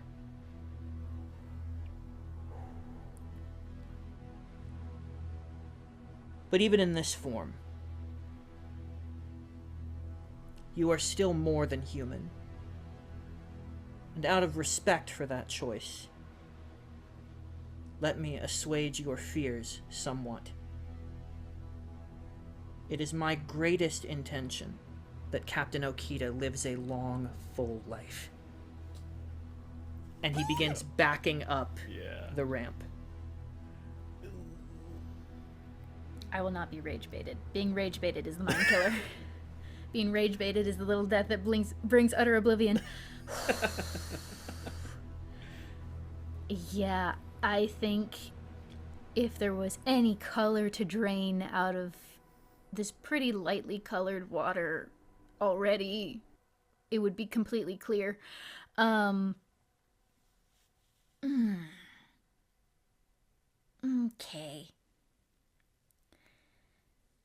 Yeah, I think the only thing that can be done is to, even though I know I mechanically already did the roll for it, but Constant is just going to keep scanning this ship because they know that there's nothing that they can do. And they will just watch it take off and hope that the crew of the Mariposa is faster. Mm-hmm. But if it looks like it is able to successfully take off, like, and get a good distance away, I think Constant will just take Liam and just go back down so they can get in their body again. Because there's nothing they can do right now. You see the shuttle, like the ramp continues, and right before it closes, you see the image of Maxwell flicker off, revealing just that sleek black curved screen over the head, and it just cocks toward you, and then the ramp closes. You hear the engines fire and the shuttle takes straight up, and you think it's going to collide up into the solid bubble. But you see something that I think you're probably aware of that is possible, though it is a more dangerous emergency sort of thing to do, but codes must be transmitted, and you can open windows in the bubble itself and modulate your shield frequency to pass through the outer shield barrier, the way that you can, like, pass through into a hangar. So, like, the shield barrier keeps the atmosphere in and lets the ship pass through once the solid door is opened, if that makes sense. And it flies out and disappears into warp. And as it does, there is a flood of officers of Vertex Security that just scatter out onto this roof. And you see other Cosmic Trust, like airships, flying all around. You get a ping on your communicator. Do you answer it? This is, I think, before I even get back inside my body. So I think it just blasts into my head. It's my orb. You hear the voice of Admiral Yolaru. Mm-hmm. Says, Commander, what is your status?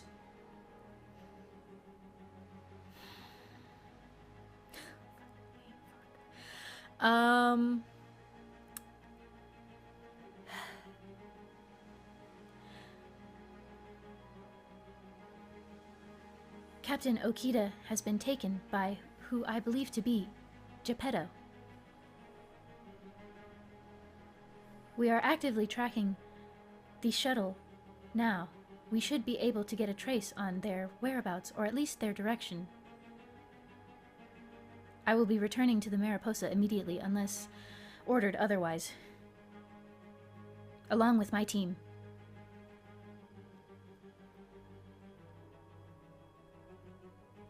If Okida was in that shuttle, I sincerely hope you have a way to track it. Believe me, sir, there is no one more intent on getting Okita back before anything is done to him than me. Then you have your orders, acting captain. Bring him back. Aye, sir. And then I don't sign off. I just get back in my body. You pass down, like you get to like floor 5, and you pass by everyone else, just kind of like huffing it up the stairs. With your body.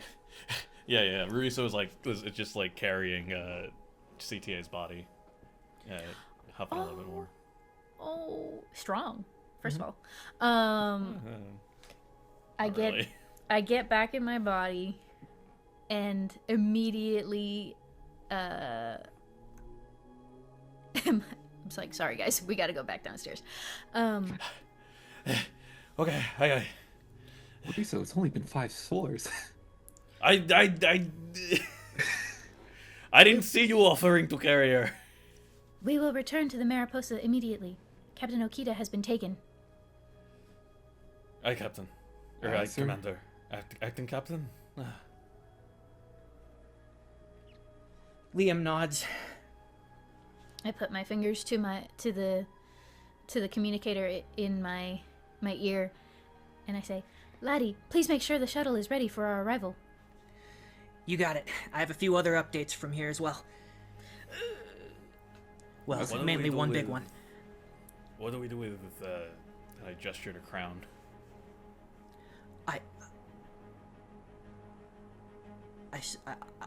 I suppose I'll stay here. I don't know why I wouldn't accompany you. I need to know if there's anyone else in this building who is in on this plan. I can't imagine.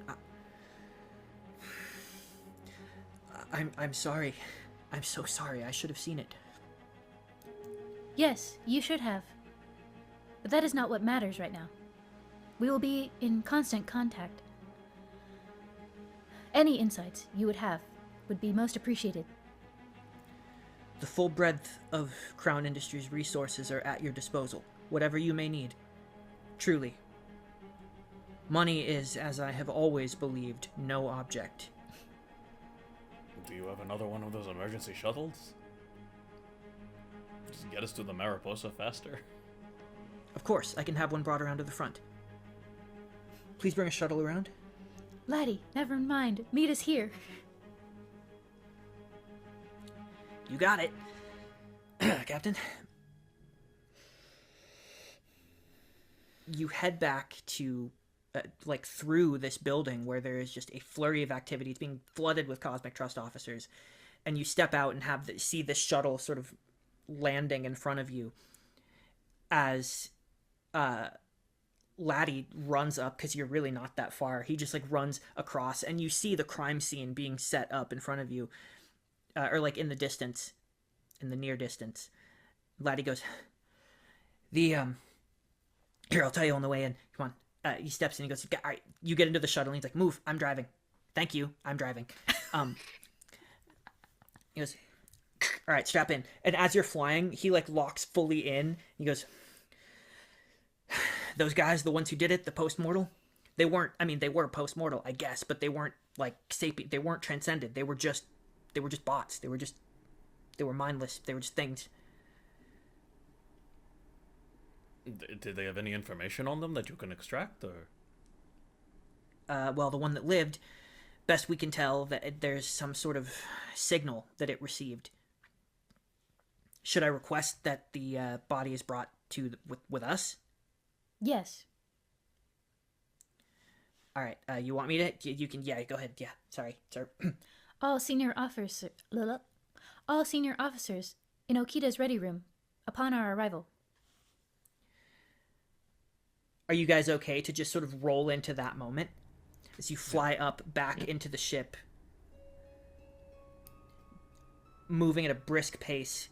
You see, I will say, Koti Ra meets you in the hallway on the way there, and you see that she exchanges a look with Liam, and he gives this sort of sheepish half smile, and she hesitates, like hover-handing over his shoulder for just a moment, but then places it there, and they sort of bump foreheads. You continue forward.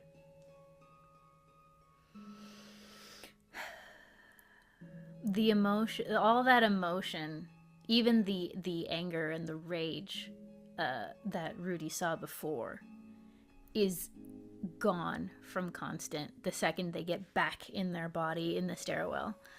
And it is unnatural feeling. The absolute, it's not deadpan, but it is neutral. But I think for both of you, as anyone who spends a lot of time with Constant would know that it is not necessarily how they are right now, that I'm forcing myself to be this way.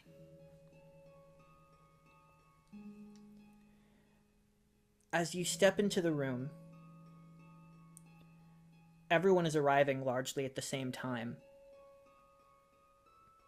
Callie doesn't quite sit in his seat yet. He's still like got his earpiece, or not his earpiece, he's still like talking into his communicator, sort of aside, and then he steps forward and he goes, all right, we've already got the trail. Zila, have your team set a course. Done. Yeah, follow. We got the order. I would prefer that either myself or Laddie takes the helm for this one, if you don't mind. Of course, whatever you think is best. Laddie, go. He heads out. Everybody takes their spots. And you see 2 empty seats. Your spot, traditionally, and the empty seat at the head of the table. Which do you take?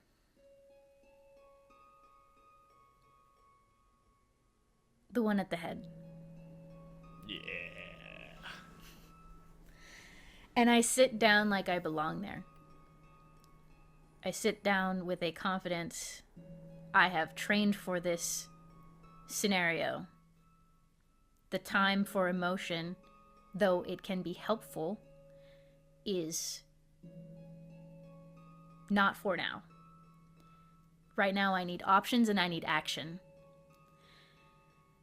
And I put my hands sort of out on the table in front of me, and I lean forward, and I look to Koti Ra and Dr. Fang, who I'm choosing are on the same side of the table right now. Sure. And I say, I am about to share with you what Ensign Liam and I heard come from Geppetto. The implication being that they are going to augment, potentially transcend the captain. And I will sort of replay the audio recording from the rooftop. Is such a thing possible? I thought that the transcension process was only compatible with human anatomy. And Callie goes, yeah, well, till yesterday we thought transcension only flowed one way. I don't put much stock in what was possible yesterday, only, if you catch my meaning.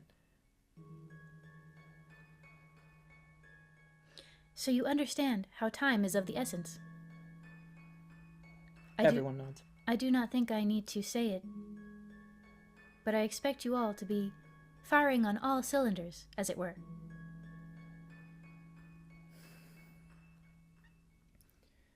Kotira looks to everyone, looks to the notable empty seat, goes,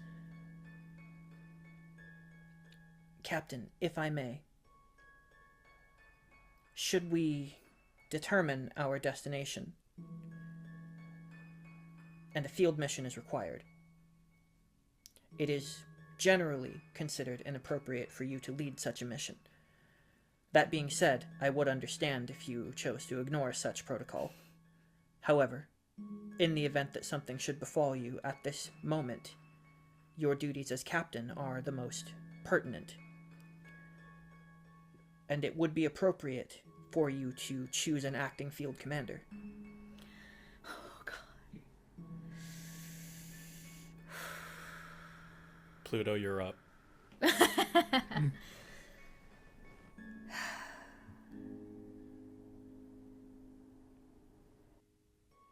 You are absolutely right. And I will take whatever time I have to think on this decision as we travel through warp.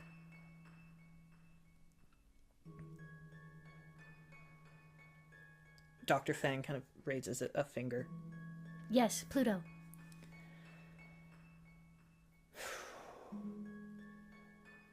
We have a couple of important leads that I think we should follow up on.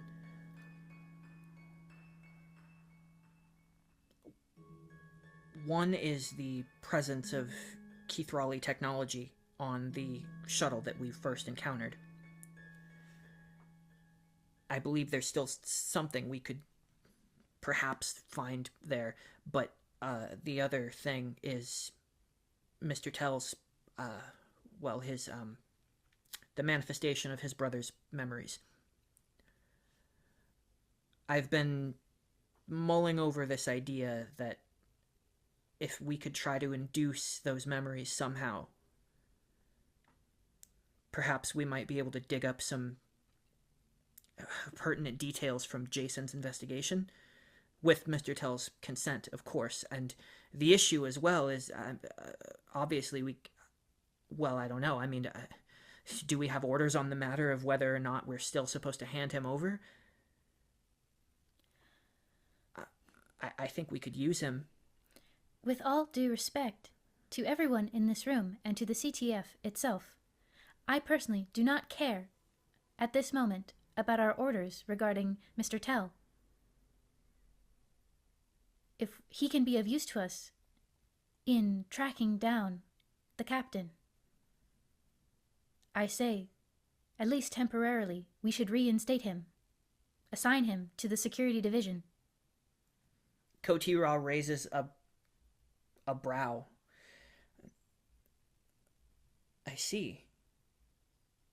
If that is your wish, Captain, it will be done. As an ensign, of course. Of course.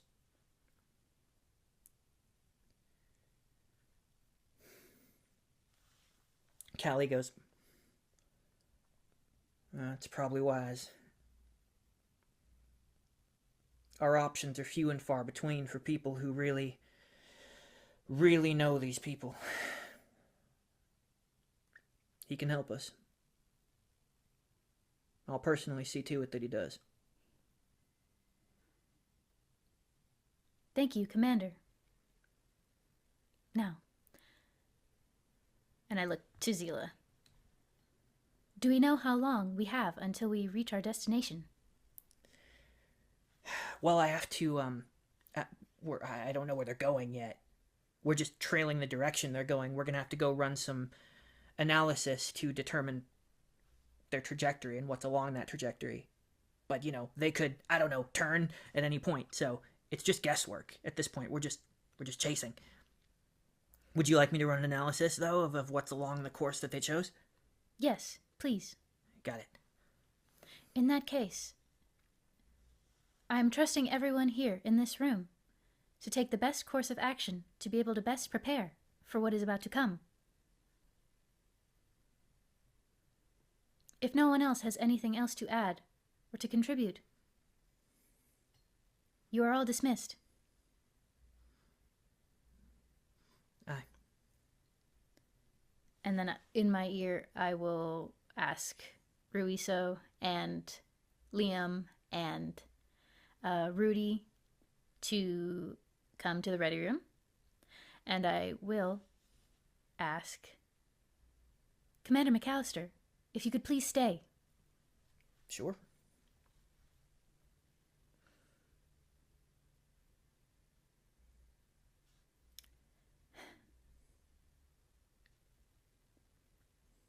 I am inclined to name Rudy the acting field commander in this moment. You are, of course, the next highest ranking officer. However, due to your history, and I look at McAllister, I am inclined to name you the next acting field commander. I mean, I'm honored, sir, but with all due respect, my role as chief engineer is an important one. And I do not doubt that. However, just like with Henry Tell, you have information and experience that we do not. I suppose that's fair enough. If you want me out there with you, I can do that.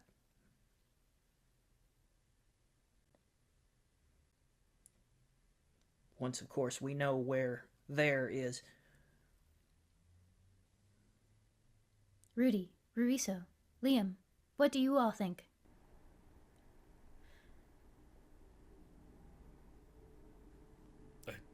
About what, Captain?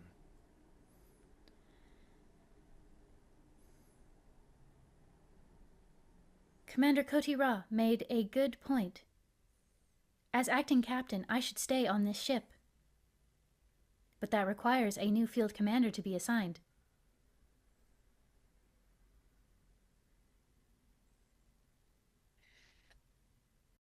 If it were up to me, I would say out of the two that you suggested, it would make the most sense for me to be acting field commander, simply because chief engineer is much more important than a lieutenant. I'm a bit easier to be replaced if anything were to happen out there. Are you suggesting that Constant was replaceable as field commander? No, but I mean, there's a reason why we send the first officer instead of the captain on field team missions. And there's good argument for why we should send me instead of our chief of engineering. Frankly, there's also a reason, Commander, why you were chosen for the job you were given in the first place. I mean no disrespect, but ain't nobody gonna do a better job leading the team than you. If we're all ready to... Let me put it this way. Not a one of us on board the Mariposa is about to give up on the captain.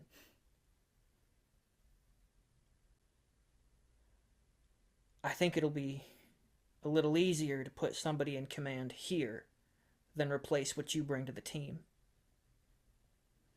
But it's your call.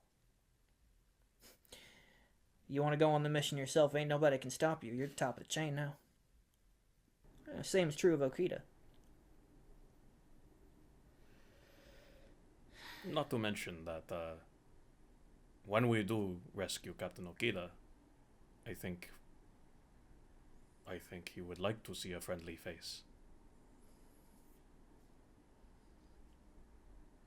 He needs the best there is. Easy as that.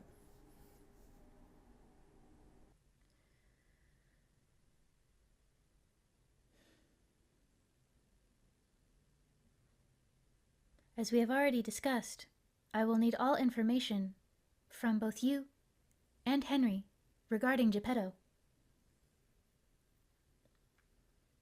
There ain't much. Frankly, the idea that it was Maxwell all this time. I mean, you can see the ideals underneath what he projected. I do mean that figuratively. I suppose there is a literal component as well. But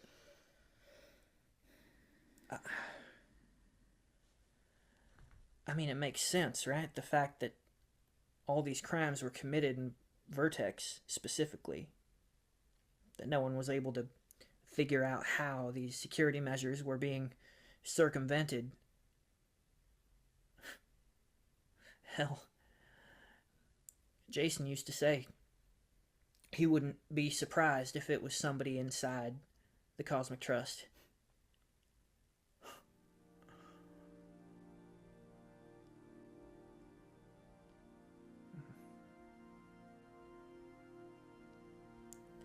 Do you think... Hang on. Do you think this is why they attacked us in the first place? To make sure we got involved. To make sure Okita ended up in Vertex. I have not dismissed that possibility. Right. Well then, I personally would go with the doctor's recommendation. See what we can't do about unlocking some of Jason's memories, and I would also recommend having the science department look a little more closely at this phantom signal that you detected coming from Geppetto.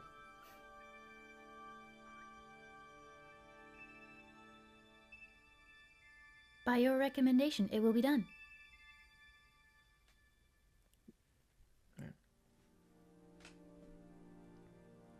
If I may, Captain, I additionally suggest that we should lock down any communications on this ship. Just to make sure that, in case there is actually a mole here this whole time, they can't get anything out.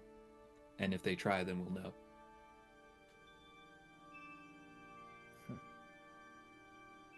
I look at Callie, and I just nod my head. I mean, I feel pretty confident we know who the mole was now, but at your discretion.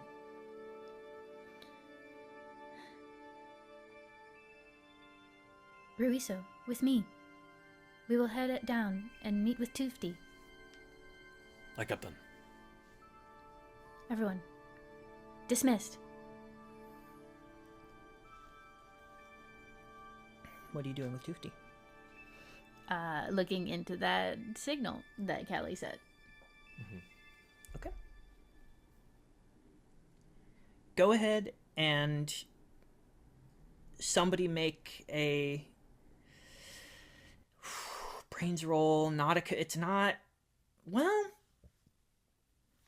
I don't know if this is a computer's, honestly, because you're looking at a brain. You're trying to look at the anatomy of a brain. You know what I mean? Mm. A transcended brain, which is a type of computer. But this is really more about transcended anatomy and like what this signal is. Can I use my xenolinguistics dice on this? That's language, right? Mm-hmm. It is... Technically, we are talking about a type of communication. Not necessarily a language, but I'm inclined to allow it, because that is interesting. Yeah. Is there a DC for this, or are we just trying to get as much as possible?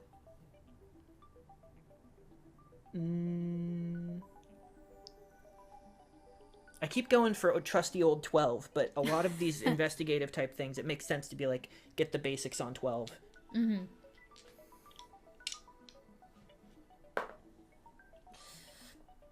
Okay.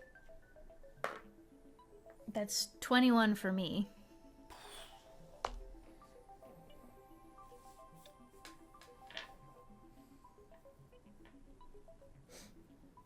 All right. You begin to work in communication with Dr. Fang, who is examining this inert robot. This attacker that Ruiso managed to save from killing itself. It is definitely an outer shell of a transcended body, but it clearly was not a transcended person whose mind was scooped out or anything. This is a body that was made to just be a robot.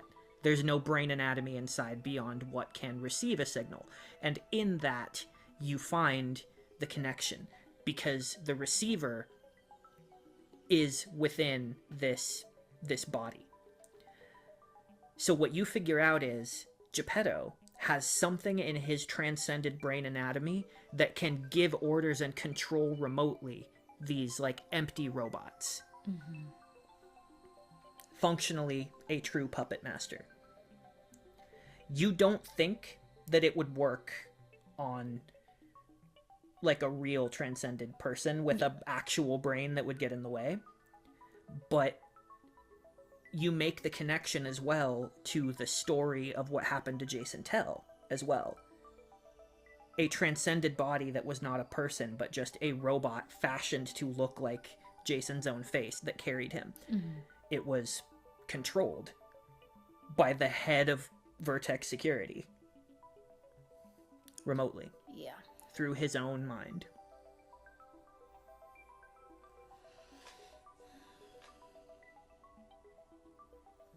Is there any way to create anything to combat that, like some sort of scrambler, or even something sort of like responsive, like if he tries to send this a signal out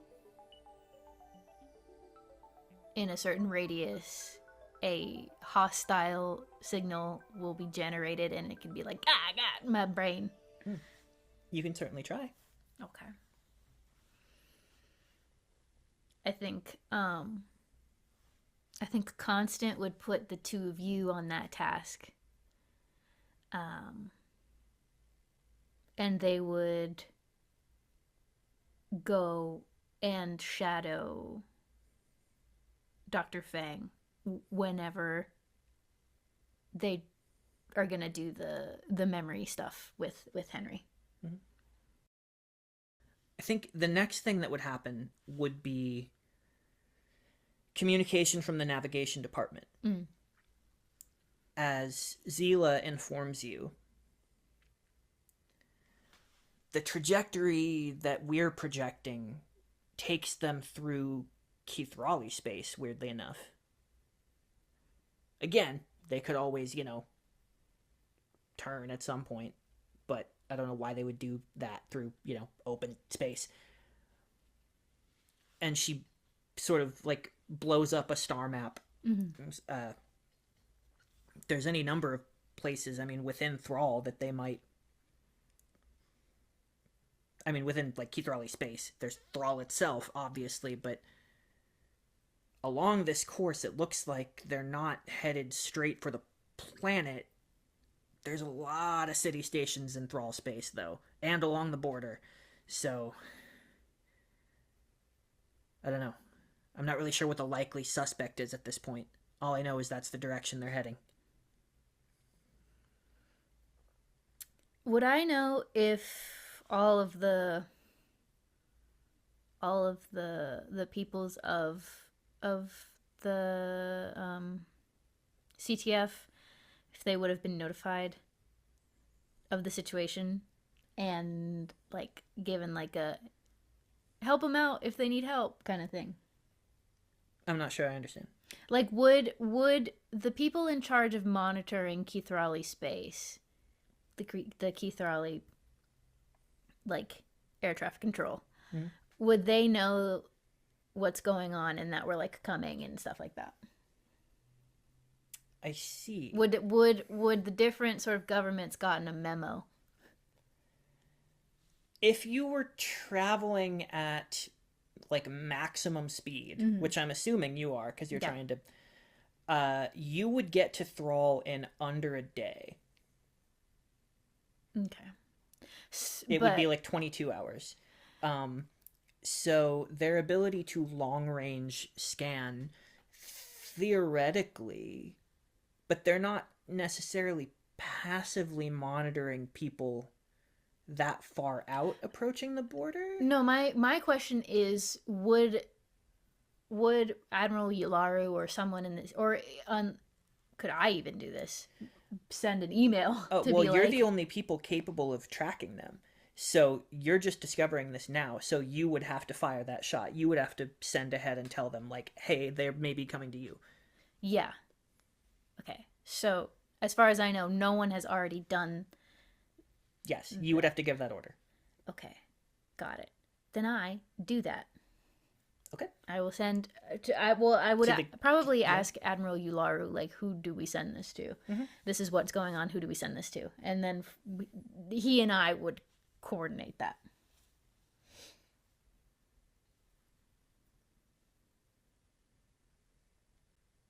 Okay.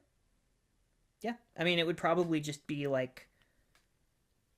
It's not a like watch out for them. It's a watch out for us if we need help kind of thing. I see. Yeah. Okay. We are not coming to invade. Yeah. No problem. No problem.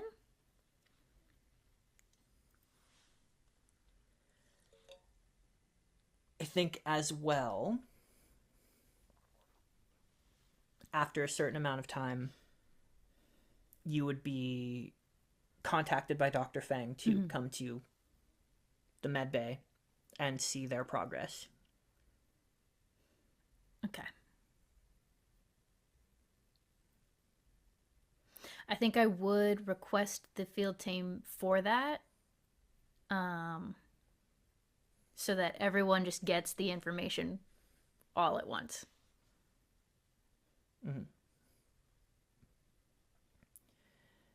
So you all gather in the med bay where you find Henry Tell, now dressed in a red Cosmic Trust uniform and looking a little uncomfortable, but with just this like desperate burning rage behind his eyes. And I'm gonna say this is like a few hours into the journey. As Dr. Feng goes, we're trying to uncover some things. It seems like the brain is understandably complicated, and more understandably if you're like me and you understand it.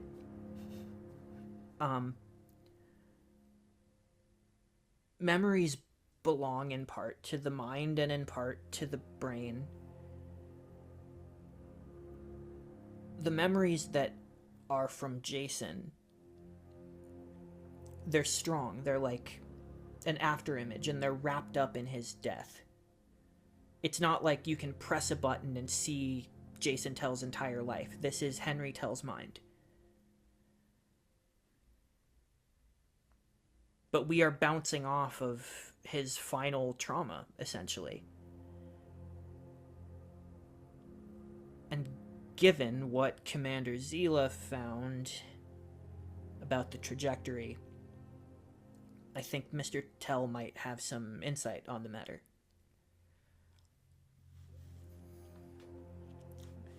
Yeah,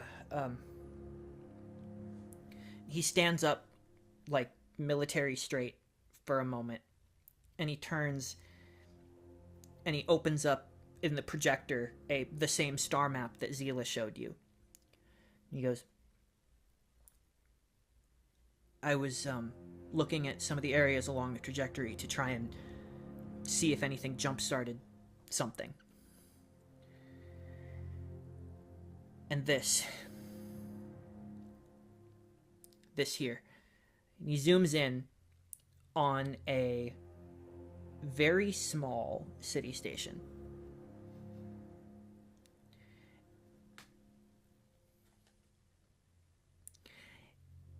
It appears to be, like, as he zooms in on it, he goes, this is essentially a scrap heap.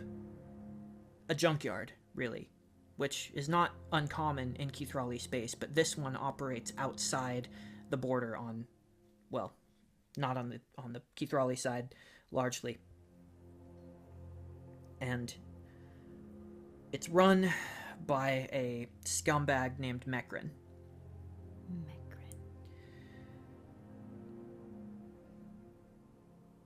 Jason thought that Mekrin might be supplying off the books.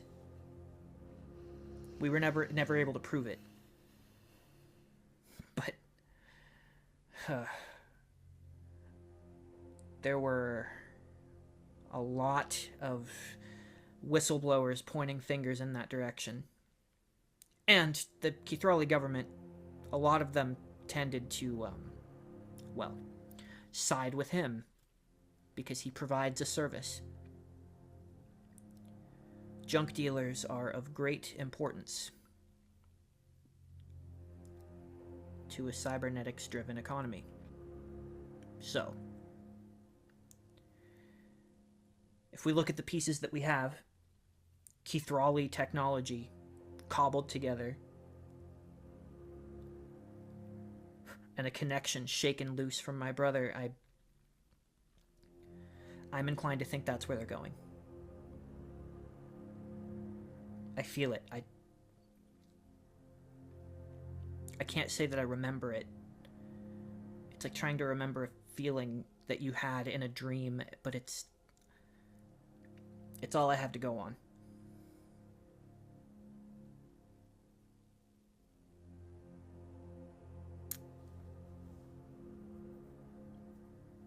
Thank you, Henry. We will cross-reference this information with Zila to confirm that these trajectories line up. And if we feel confident that this is, in fact, where they're going, we will plot our course so. You've been very helpful. Thank you. When we arrive, if there is a mission to be had, I would expect you to be on it. Understood. And he stands somewhat at attention, and then just exhales so hard that it takes him into ease.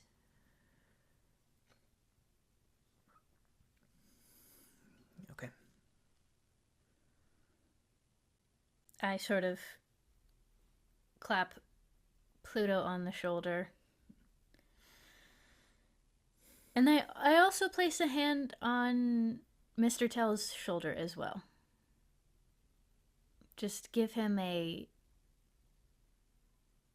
genuine but sad smile. And then I turn to you guys. Where are we on this scrambling technology? Let's find out. Well, I mean, jammers have existed all the way since the 20th century. It's like a pretty common thingamajig, so it shouldn't be that hard to make one. The hell was that? Yeah. You're trying to figure out how to jam this specific frequency, and maybe even how to do it discreetly. And maybe also Una reverse and hurt him in return. Okay, those are all lofty goals. Yeah. The third one is like the highest right, goal. In order of priority. Just jam it. 12 for a basic jam.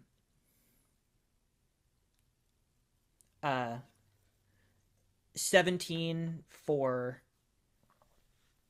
What was the second thing? Wait. Just jam it. What was the second thing? Discreet. Discretion. Yes. Yeah. Well, what's more important to you, the discretion or the hurting? Because you can decide the order that it'll cascade. I think discretion. Yeah, the discretion part. Okay. And then 22 for... See, the funny thing about this is that I could just take half and just do it. But take I'm not half and gonna. get 12? Yeah. Taking half only applies to the die itself. I also have a skill in crafting things mechanically. Oh, I didn't even need that. Awesome. That one's better. 19. Okay. So a discrete jamming device that you can activate.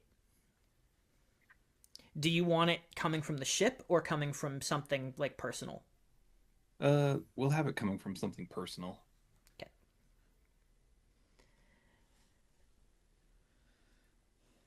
Over the course of the day, Zila is tracking the trajectory of the ship that you're following.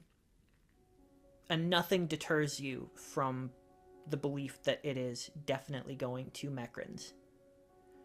It will arrive there with a probably 10-minute head start. And knowing that there is not much you can really do about that. Perhaps even needing to believe that that's more than enough, that you worked hard for that 10 minutes. There is nothing to do but rest when the time for that comes. There is a full night's sleep between you and getting there. But you know who's not a full night's sleep away from getting there? CTF members that are already in Keithrali space. So I'm going to work my little ass off and send so many emails to try to coordinate a large enough local governmental presence as possible for by the time we arrive there. So you are not going into Keithrali space, remember? Oh. I thought you said it was on the border of Keithrali space. Let me pull up the thing.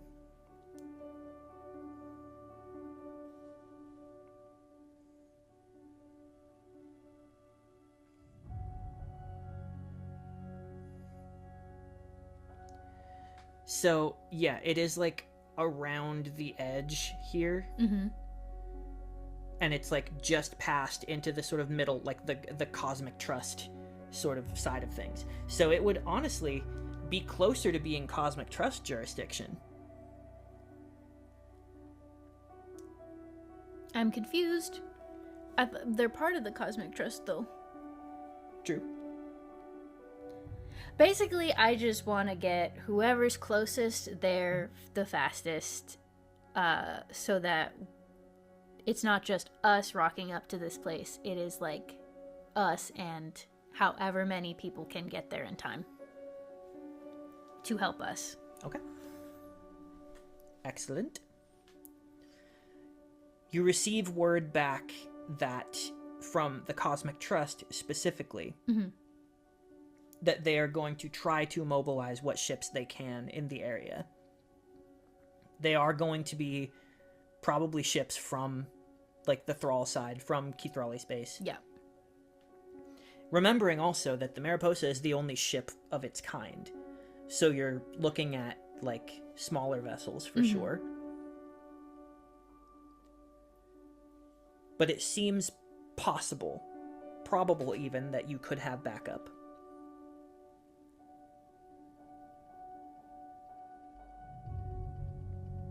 And once I'm confident that I've done everything that I can do.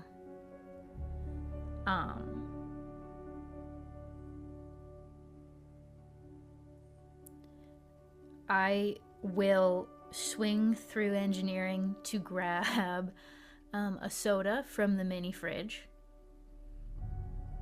and I will return to my quarters, and I will drink it, but this time it does not soothe or ease or help.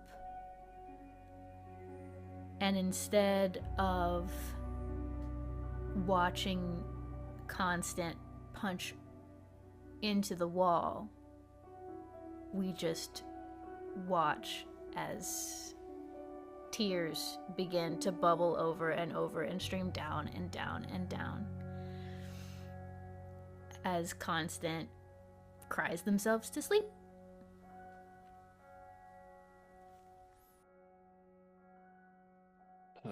I think before Rudy would have gone to bed, he would have gone over to Constance's room and doo Captain, you in there?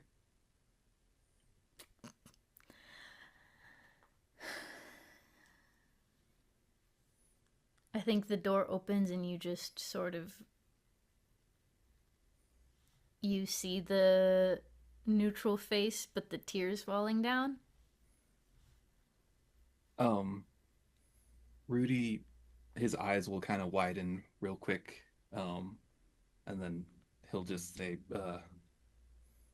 would you mind if I stepped inside?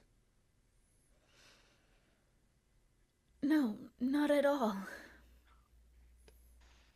I was just gonna swing by and just check in on you, make sure that you were doing all right. Are you doing all right?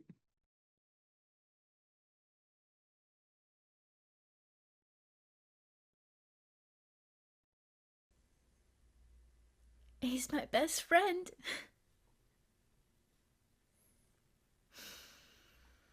Yeah.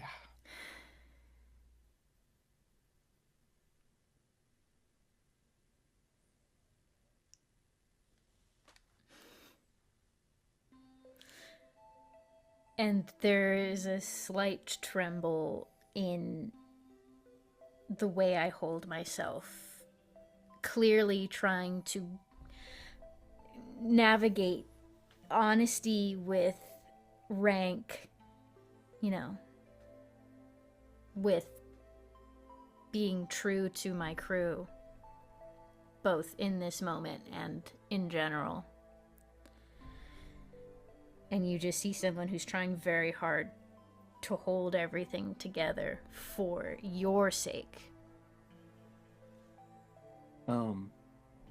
Rudy will say, the reason I stopped by is, I'm not sure how Pondus work and whether or not having this new transcended body does anything, but if you need anybody to walk you through how human emotions works, then I'm a pretty good authority on that. But I guess more importantly right now, and he'll like open his arms, offering a hug if you need it.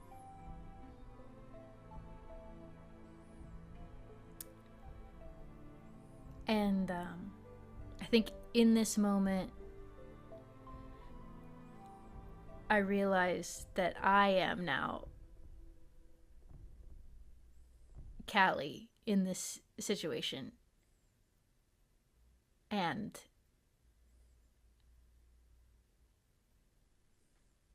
I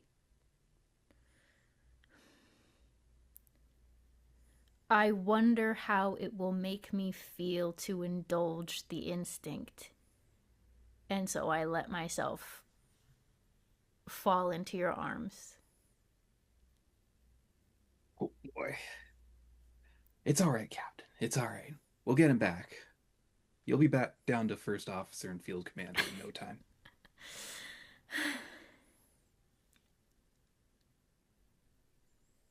Well, What would I do without you?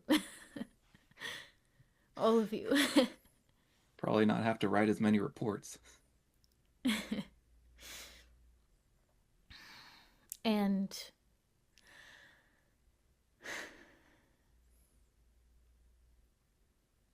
the threads of fate are pulled by this moment, and instead of crying myself to sleep, though it is still sad, I go to sleep with a smile on my face.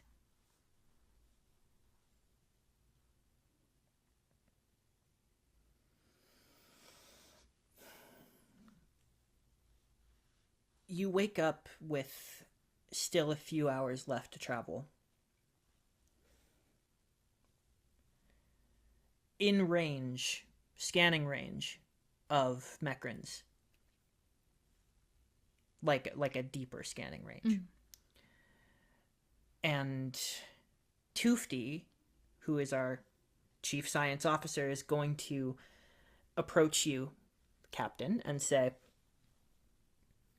"We are on the threshold of an important choice, Captain. We can now scan the destination that we believe the ship is going to. But if we do so, we will tip our hand. They will know that we have scanned them, and they will know that we are in pursuit. As far as they know, we do not have the capabilities to track their cloaking device. We could be wrong about that. Then maybe they assume that we do, but it's all assumptions at this point. I would think that they would not think that we would have cracked it so quickly. Even I am impressed by this." Well, that is thanks to your division and Ruiso, specifically. This is also banking on the limitations of their modified shuttlecraft. It is possible they already know that we are coming. They certainly will when we get into a certain range.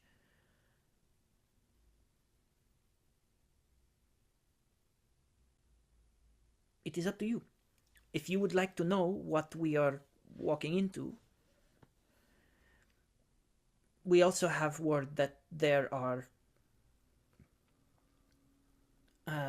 8 Cosmic Trust vessels that were able to enter orbit of Mekrans, but they are not proceeding yet for fear of any harm that may come to Captain Okida.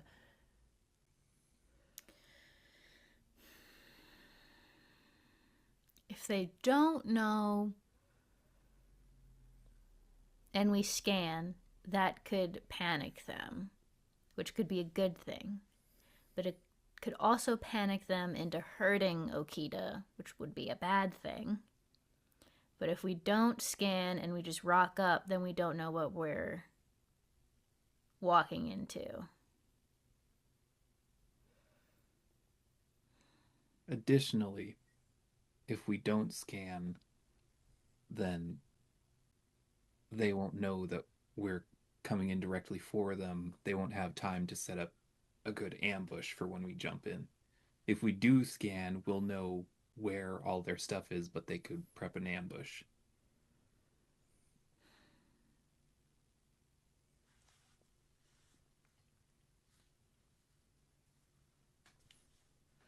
And based on the information we have on their shuttle, we don't know if they would have had the capability to backscan to see if they were being followed.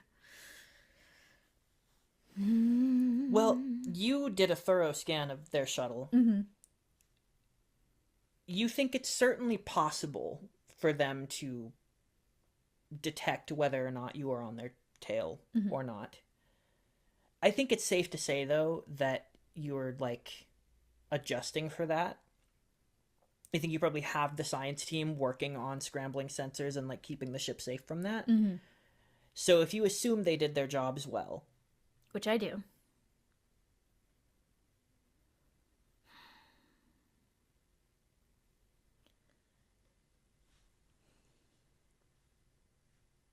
I think we should try to maintain the element of surprise as best as possible.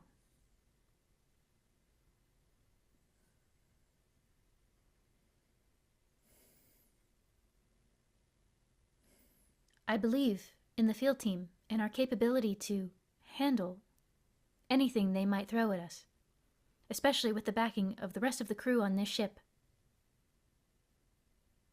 But if it is an advantage that we can seize, I think we should try to seize it.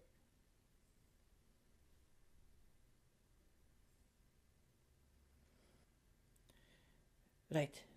Well, it's also worth noting that, well, the other Cosmic Trust ships don't exactly have the integrated technology for scanning for these cloaked vessels. We've been sending it along, and they're working on it, but they haven't had the time that we have. And they don't have the personnel that we have.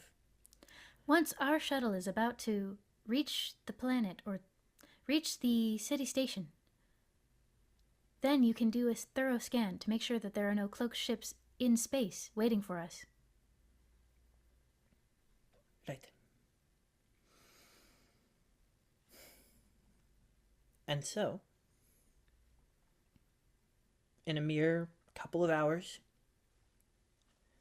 you come out of warp and you see on your view screen this behemoth of a thing. It is almost itself shaped like a tank floating in space with a big flat top with these domes and spires of pure metal all around it, with these boxy garbage scow type ships with these big hefty lobster-like claws picking up and moving junk from one place to another.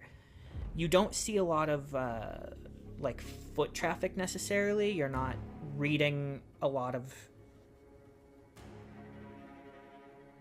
or like immediately on screen rather, you're not seeing evidence of like people there or ships in orbit at the moment. You just know in your longer range scans that out of the immediate purview are your eight, I said eight, right? 8 Cosmic Trust ships that are waiting to converge. Do you initiate your scan? No, Okay, because we're not in shuttle on the way yet. correct. Yeah.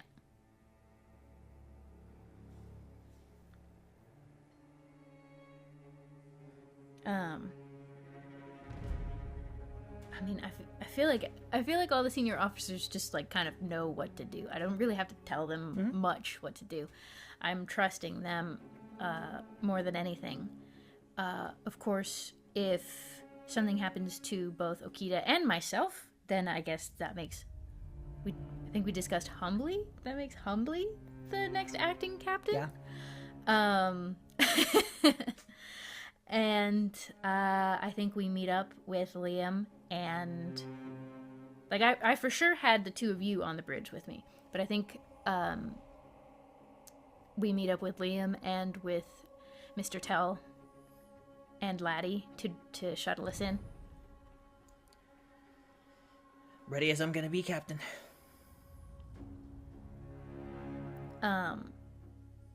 Does Mr. Tell have the appropriate sort of gear on him? Does he have gun and everything? He has a big gun. He has a rifle. Big gun boy. I was gonna give him a rifle if he didn't have one. Amazing. So I think unless there's anything Ruiso or Rudy wants to do or set up, I think we just go. Make sure everyone has on oxygen because you know that place is not going to have a breathable atmosphere. Bringing those discs, the frisbees with us still. More frisbees. If The I jam. can have a couple extra because I used all of mine. I'm sure we could make more in the past 22 hours. Yeah. No, yeah. that's it. That's all we had. It has a breathable atmosphere because it's run by Keith Raleigh, so they have to breathe on it. Yeah, so but it does have the... They could also like just fill it with acid. Yeah, that's true. Gas then- exists. I was saying at a base level, it does have an artificial atmosphere. And then obviously the jamma. The jamma. Gemma, Gemma, Gemma. Gemma, Gemma, Gemma, Gemma, Gemma. And honestly, even though I am captain and commander, I kind of look to Mr. Tell on what to do.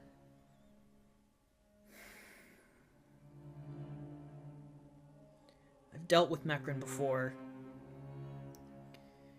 He's sleazy and, frankly, a good businessman. But he's not going to incriminate himself by turning us away. So we have that working for us.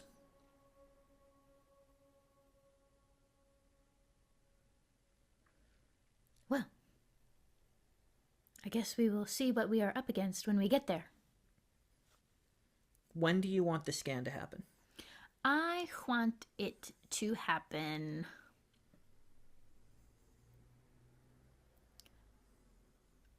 like right when we're gonna land, so that we get whatever information we get like as we're walking out of the shuttle, but that gives us the most time, I guess.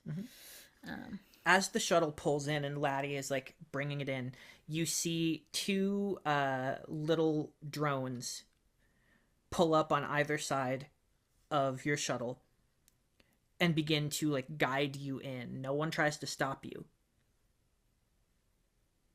You do like feel that your shuttle is being scanned. And as you arrive on this like central platform where the main office of Mekrin is, Mekrin steps out to greet you, and you see a Kithrali that is functionally a head in a jar on a big metal spider.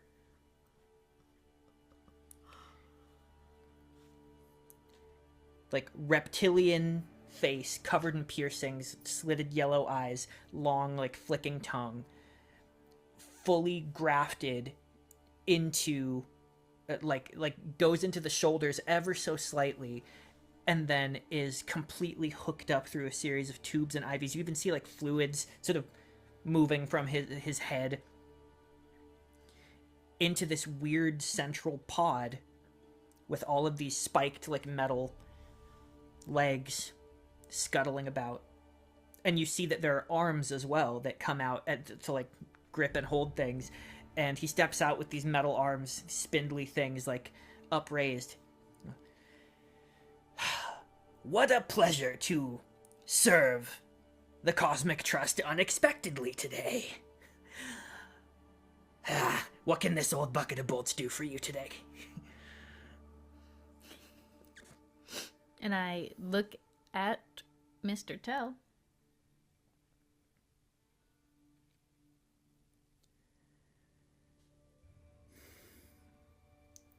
He steps up to Mekrin and he goes, "You remember me?"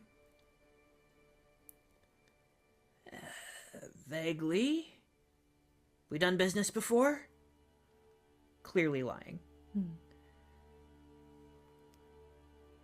You could say that. We know that you are hiding them here. It would be in your best interest to cooperate now. May even be able to get a better deal for you. We were never able to touch you before. Believe me when I say that time is up.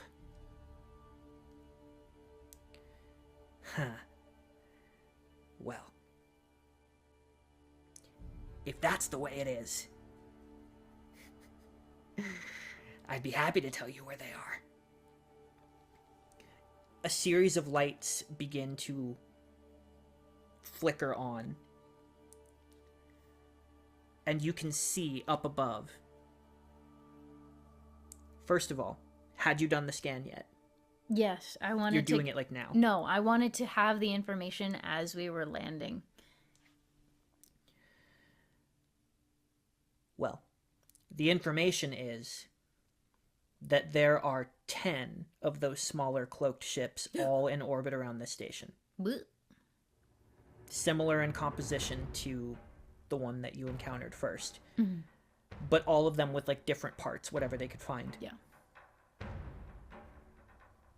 All of them manned by a small crew of 3 to 5. Actually, not 3 to 5. 1 to 3, probably.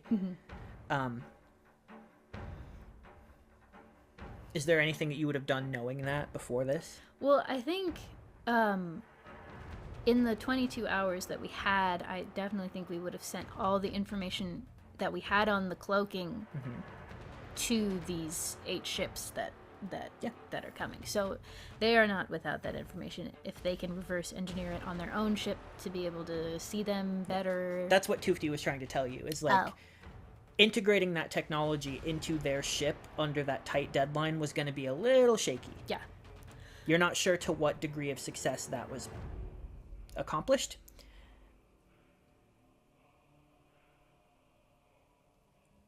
But you do see, as all of these lights flicker on his central panel and this horrible toothy smile appears, and like certain teeth have been replaced with sharpened metal. He laughs like he knows something that you don't, as all of these ships begin to decloak and sort of turn themselves toward the Mariposa. And in that exact same instance, appearing all around and between them are 8 Cosmic Trust vessels. And before you can even blink, there is a sea of laser fire up above you. Oh, Jesus. Noiseless, but circling constantly. Just a flurry of metal and plasma as the Cosmic Trust engages as well. And there is a full space battle happening right above your heads. And Mekrin looks up, and you see him begin to sweat. It's like, little help. And he begins to back up and fully tries to scuttle away. Yes. Ask for help. And I take a step forward to follow him.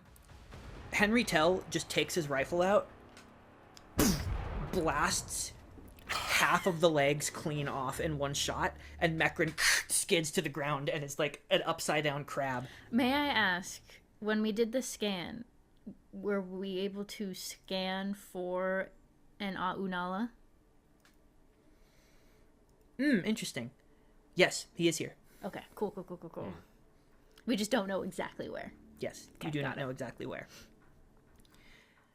But what you do see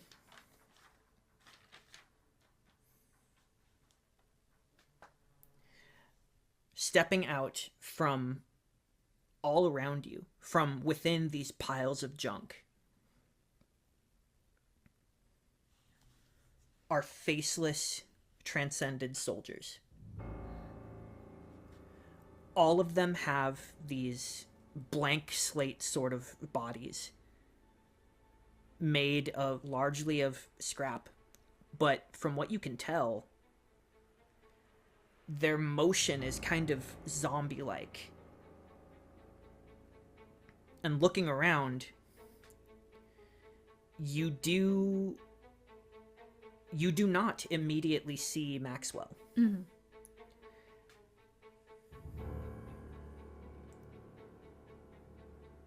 You just see these 10 faceless, terrible robots begin to converge on you and try to attack. But they do not have the drop on you. You knew they were here. The question is, who shoots first?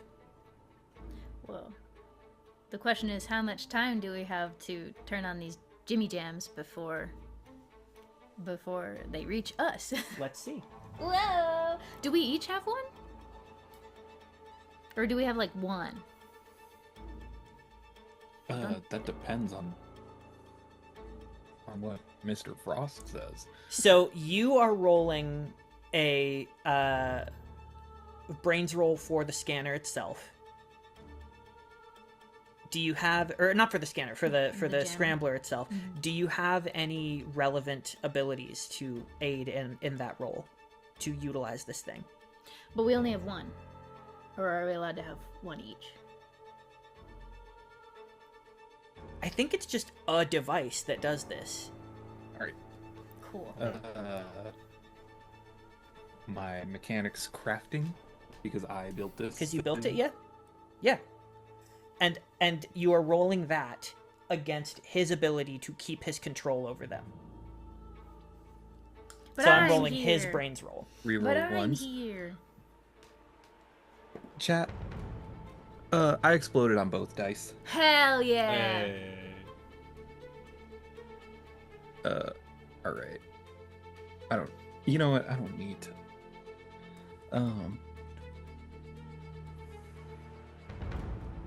44. 44. On a d20, I rolled an 8. Nice. You step out into the center of these beings. They all level guns at you, most of them salvaged, but still deadly looking. And you see fingers on triggers. You click this device on, and there is like, you don't even see a difference. They're just frozen. Now, I think that is enough to convince you to tell us where they are. Go ahead and make me a charm roll Whoa! with advantage. Charm. A charm roll? So charm. So much charm. So much charm. I need that advantage. So much charm.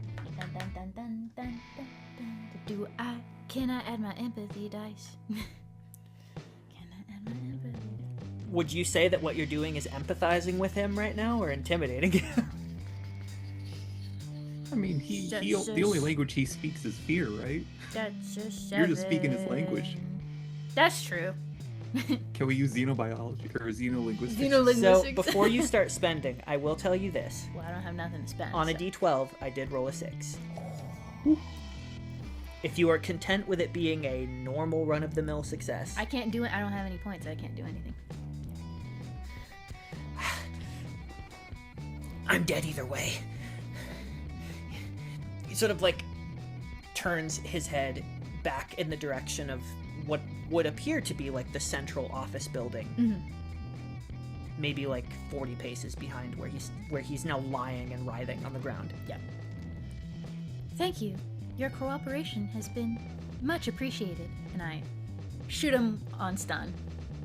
And I make my way. There is a notable crackle of electricity through exposed wiring from all of his broken legs. Mm-hmm. Henry goes, "Hope you didn't mind that, sir. A little rusty."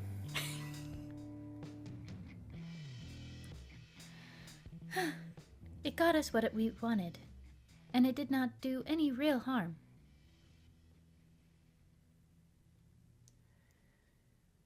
You step inside, and it looks to be just like a normal office space, except that all around are like what I can only describe as trophies. Things like acquired through trade and through a long and profitable business. There's like an Unala sword, like a traditional Unala sword that he should not have, that is like mounted up above his desk. And you do noticeably see like scuff marks where the desk has been moved aside on the ground before and like moved back, where it's like a trail where it has been moved over something.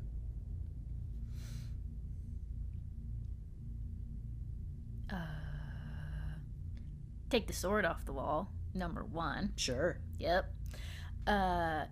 Number 2. Go get that desk.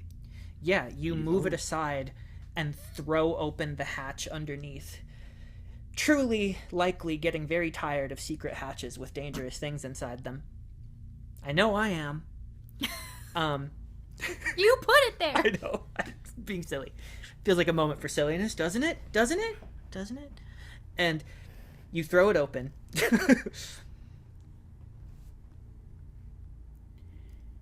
And down below, there's a ladder leading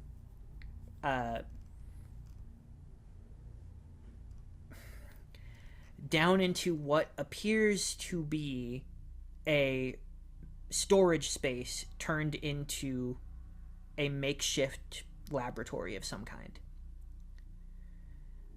And you do not hear any sounds of struggling or anything. You just hear a heavy, like, slow inhale and exhale of a very large body, possibly sleeping.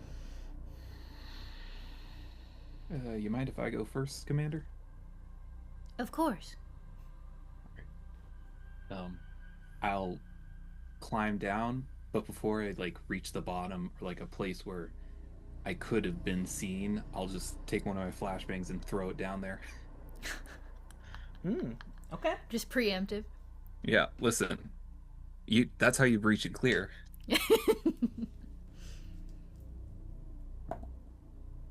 Oh wait, this is a fight roll. Yep.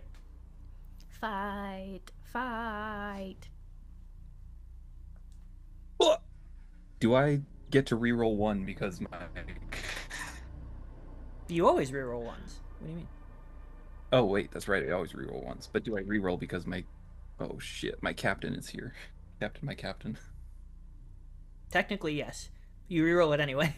Oh yeah. You don't get 2 extra rerolls. Advantage only happens once. Well, that's good for the D4. That wasn't good for the D4. I got a 6.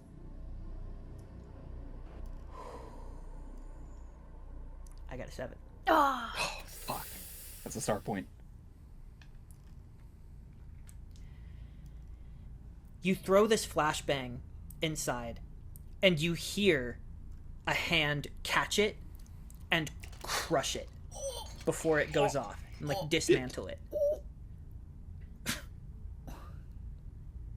Really?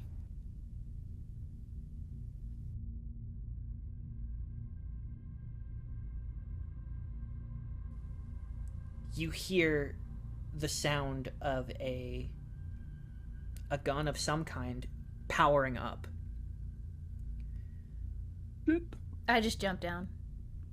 I yank Rudy out the way. I just jumped down. I have a robot body. You jump down and behold a makeshift transcension chamber. Fuck. Yep. It is made of these huge data banks, multiple just towers worth of processing power that have been moved down here and are lining the walls completely. They're all hooked up to Captain Okita, who is lying unconscious but otherwise unharmed on a table with these like scanning bands over his body at key intervals that are constantly like flashing lights in a cycle as they scan his body. And next to him in a large chamber, you can just see the slightly fogged window where inside a metallic humanoid body with like slitted feline eyes is just waiting inert. No. And you see Geppetto with a pistol to Okita's organic head.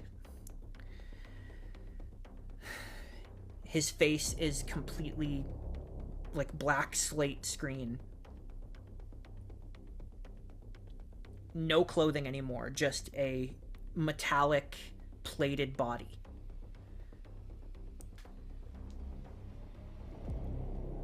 I have to tell you, this isn't how I thought this was going to go. And how did you think it was going to go? As I assume the others are coming down behind me.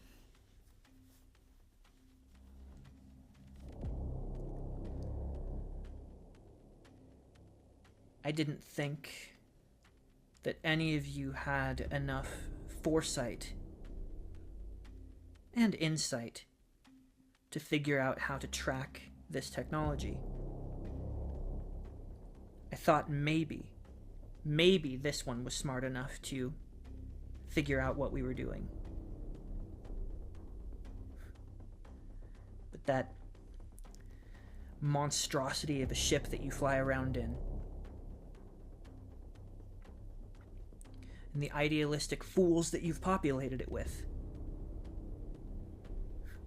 taking civilians out into the stars to meet whatever dangerous aliens you might encounter. It's like you don't even know your history. Do you remember how that worked out for us the first time? You weren't on that ship. You didn't warp straight into the middle of a bloody battle.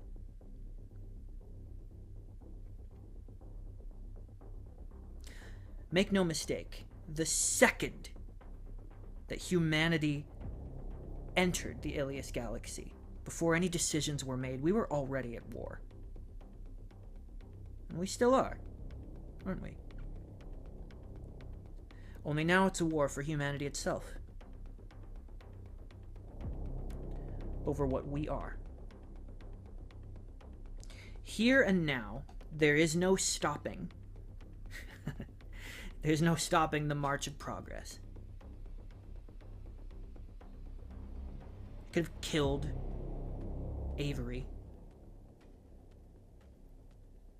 But the procedure, the truth of it, that reverse transcension is possible, still would have gotten out. I could have killed Henry Tell, but all he did was make a foolish choice. And his death is inevitable anyway. But this symbol, this idealistic, bloodless diplomat that you have elected your leader, this is what you put your faith in. You tell me you can take an ascendant being and put them back into a prison. When he says into a prison, he looks at Henry Tell and he looks at Rudy. The only way, the only countermeasure left to us, to those of us that are left behind from your hunt, your massacre, looks to Henry. We who remain understand. You fight fire with fire. You take an ascendant being and put them back in a prison, then I will do the reverse. And there's nothing you can do to stop that discovery either.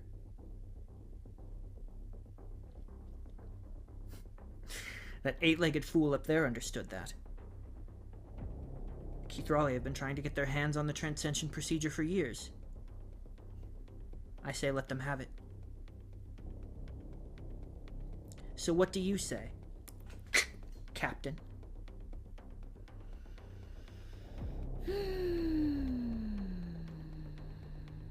Do we think I have time to quick draw?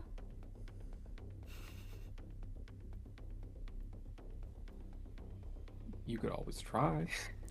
Always try. It's either I succeed or Okita dies.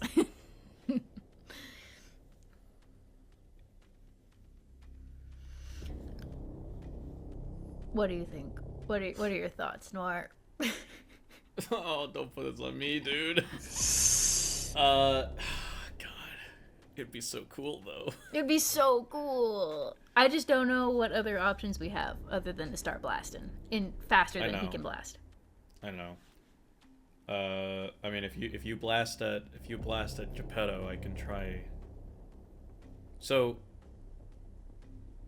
talk to me about these anti-acid foam discs, right? Like it creates like a foam suppressant that covers the thing that it latches onto. Kind of dealio. Yeah.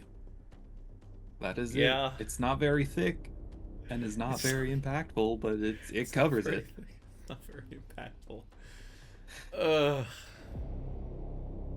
So not enough to like jam a gun, right? Oh, interesting. Ooh. Maybe. I wonder if we could do some skeet shooting, and that would do it. You could also, if you're worried about your own fight roll capabilities, you can have someone else in the room do it. Well, I'm working with Yeah, a D8. You have two people with you for whom fight is their D20. And Liam does have at least one of these discs. One of them. Yeah. What are these discs? I think as my man is talking, he's yapping away. He is. He's yapping away.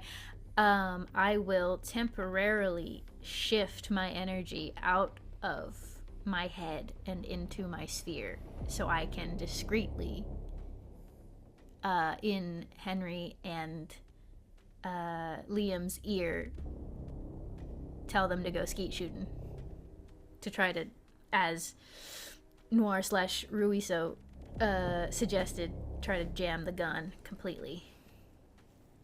So you want them to use the foam thing. You don't want them to shoot. Yeah, because the idea is to disable his weapon so that he can't shoot Okita or us. And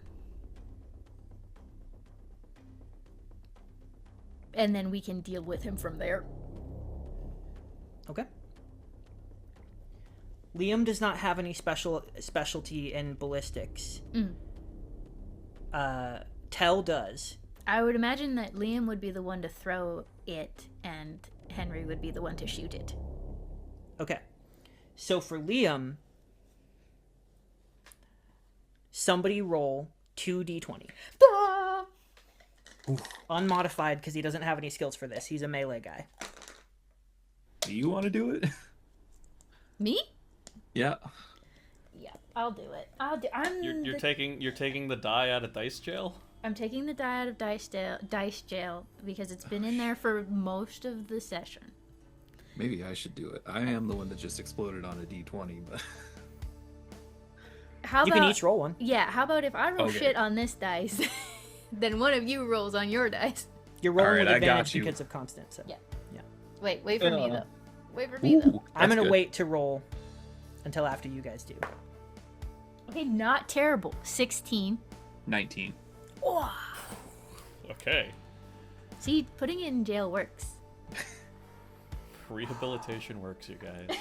I rolled a 10 on a d10, which does explode. Okay. This is for So- Henry? No, this is for Geppetto.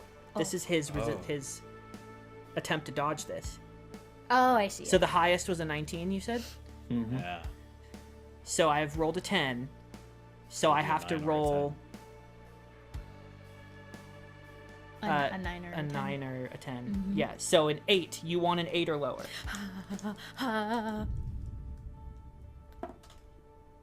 4. You see Geppetto is like finishes talking and looks at you.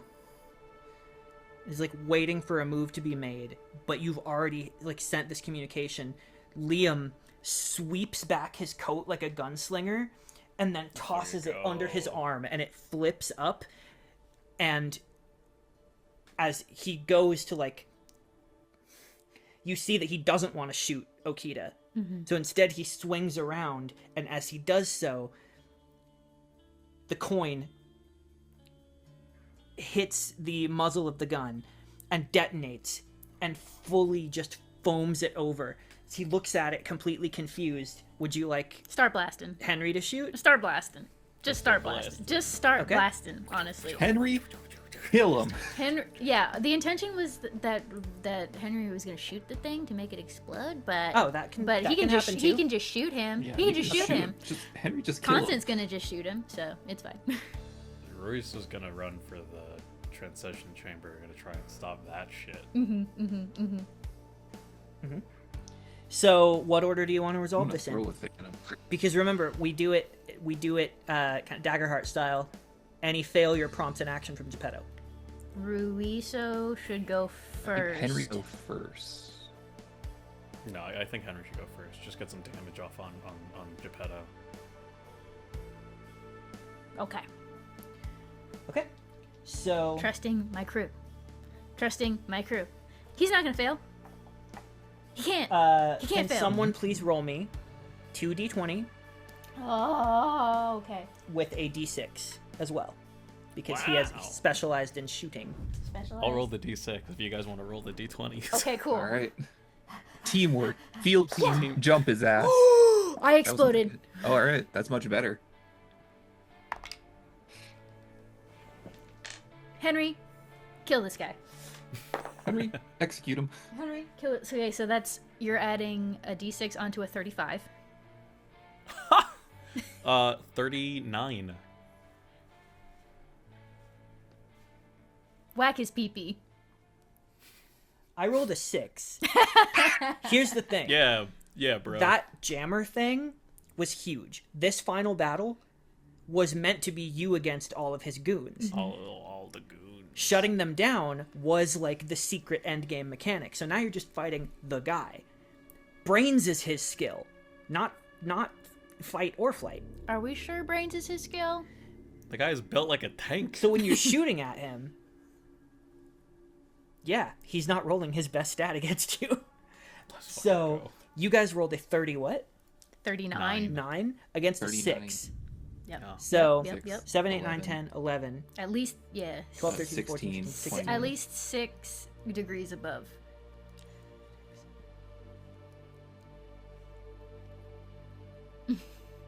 Tells him the answer. Has to count it out anyways. What? What? Oh, did you just say it already? Yes. It's 6, right? Yeah. It's 6.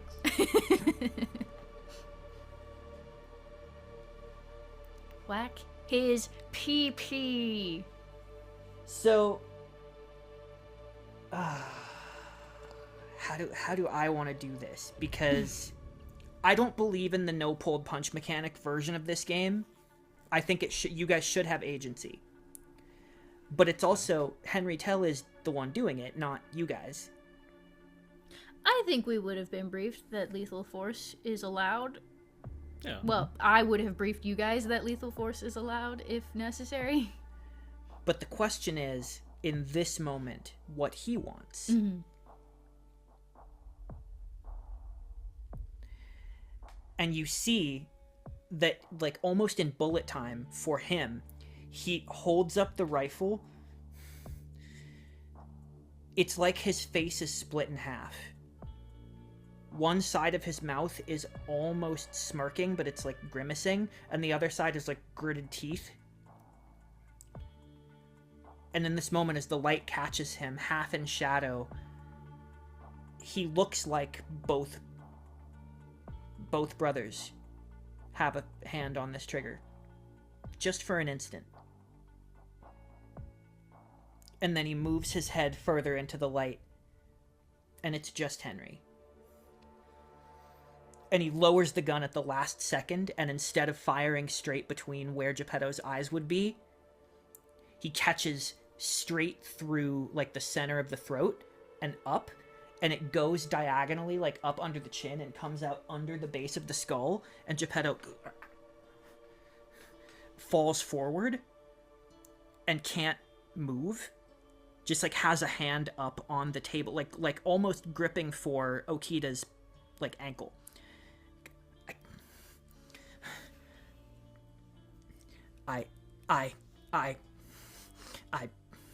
You... Prison. Henry walks up to him.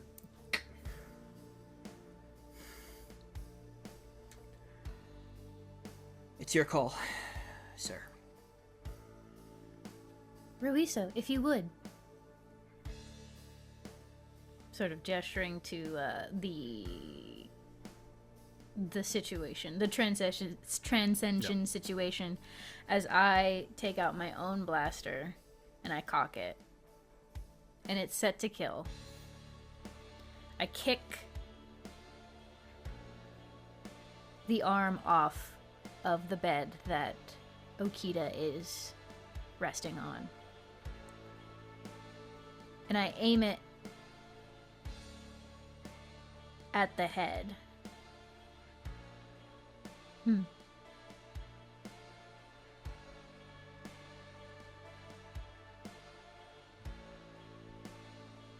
No.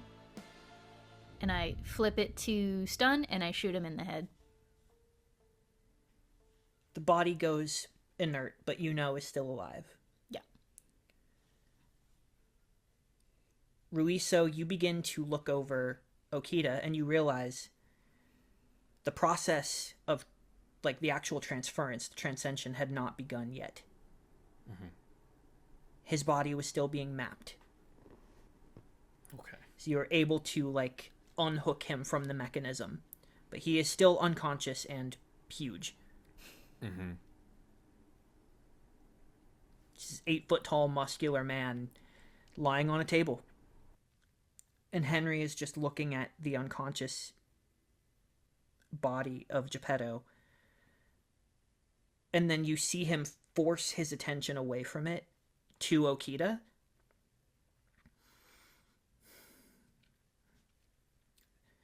That's more important. He's alive, right? Yes. But not conscious. I don't know if, like, I'm not too familiar with transcension procedures. Are there, like, regular medical supplies around? Like, is there, like, bath salts or whatever I can use to kind of wake him up or whatever? Yeah, you can certainly do that. He comes to groggily, and you see, like, he has sustained a head, like, he got bonked in the head really hard too. He's like, Do not try to move. sir. And he, like, slumps back.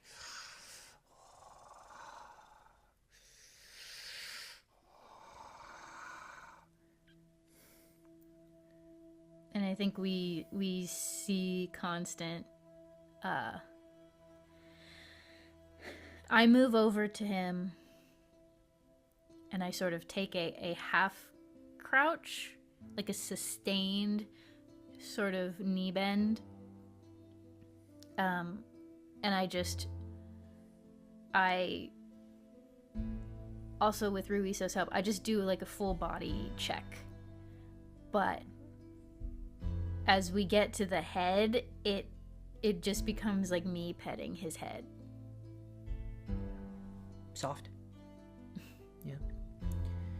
You see Henry walks over to the like transcended body chamber, pries open the door, and you see this horrible thing. You see that he takes out one of his grenades, and he goes, "Do I have your leave to destroy this thing?"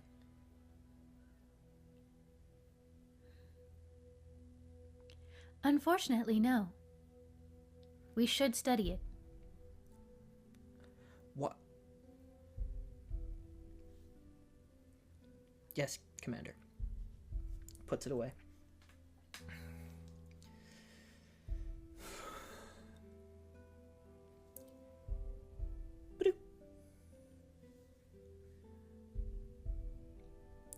Humbly's voice. Captain, all combatants have been eliminated. We had some unexpected help. Unexpected? From who? Oh, God, it's fucking Crown, isn't it? Humbly. You should really get back to calling me Commander once more. We have secured the captain, though we advise Dr. Fang should be brought on station as soon as possible. With pleasure, Commander.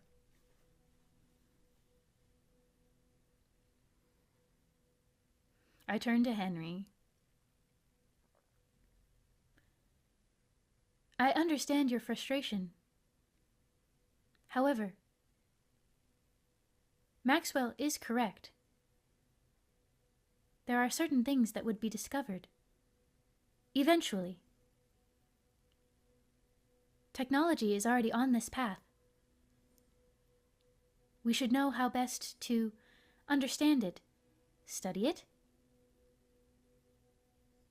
prevent the knowledge from getting out for as long as we can, if that is what the CTF wishes. But we will know what we're looking for if anyone else tries to recreate it unsanctioned.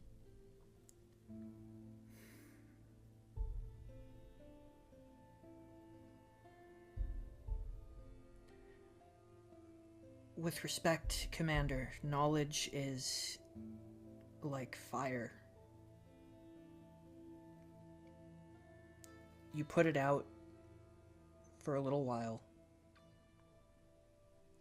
but the world is still full of flammable things at the end of the day. But I understand, I do. I just, I guess I'm not really sure where to go from here. Do you see the medical team begins to flood in and take care of Okita? And as they're pulling him away, he does, like, take your wrist. He goes, I think I had a dream that someone insulted you. Yes, and they ended up regretting it.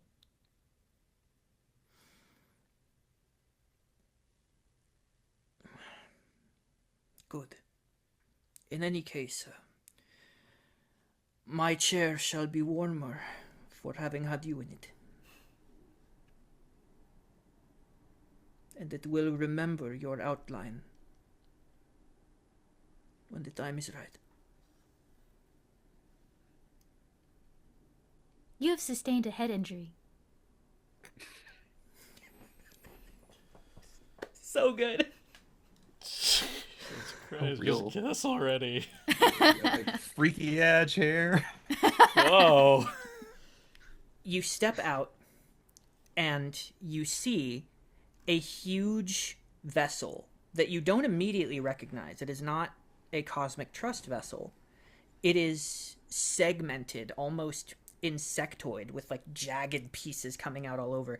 And stepping out, you see a bunch of Keithrali officers begin just like pouring out of the ship and securing and like consolidating, gathering up the like inert robot bodies. And this commander steps up to you, this like vest with pips on it indicating some kind of rank, but they're not like actual circular pips. They each are in the shape of a symbol that you don't recognize unless you speak the language. They indicate rank a little differently. He walks up and goes, Commander, we came as quickly as we could. Our security forces have been looking for a reason to shut this idiot down for a while now. Thank you for finally giving us the evidence we needed. Would I know what this rank, in the sort of common galaxy tongue, what I would call this person? Equivalently, probably, this is probably a captain. Mm-hmm. Happy to be of service, Captain.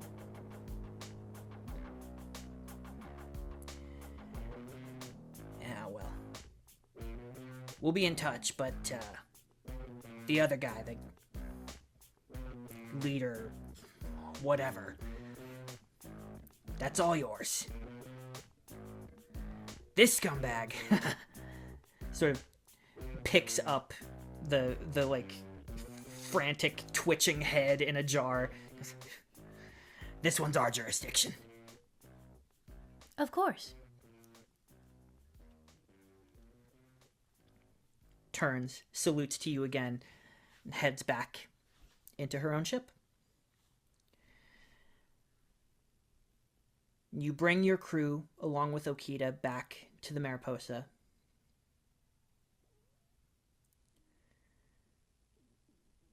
What is your first thought? What is everyone's, like, first stop as you leave this place? Presume Okita's going to the med bay with Pluto.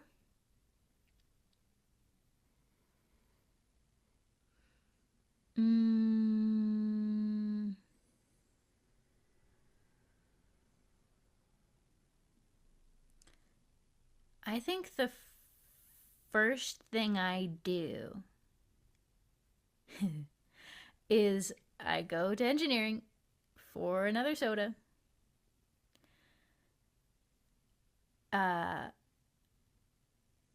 Half hoping to see Callie there. But know that there's a good chance that he was already, like, summoned for debrief.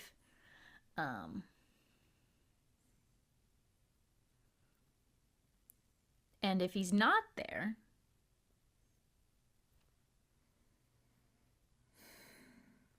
I think he's getting ready to leave, but he's there.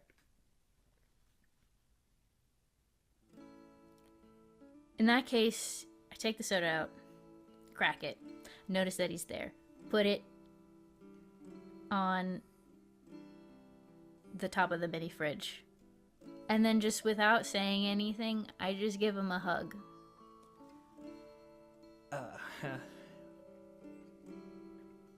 All right.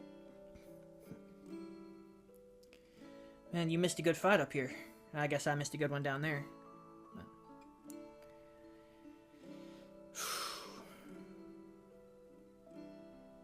It's good to have friends. Even ones you don't expect.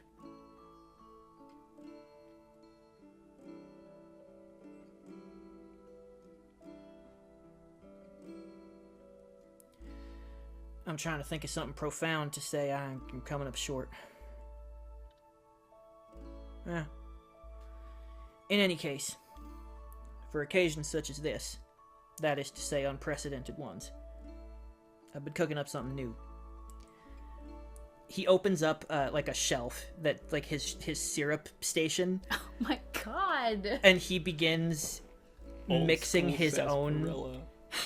Let's fucking go. And he makes this, like,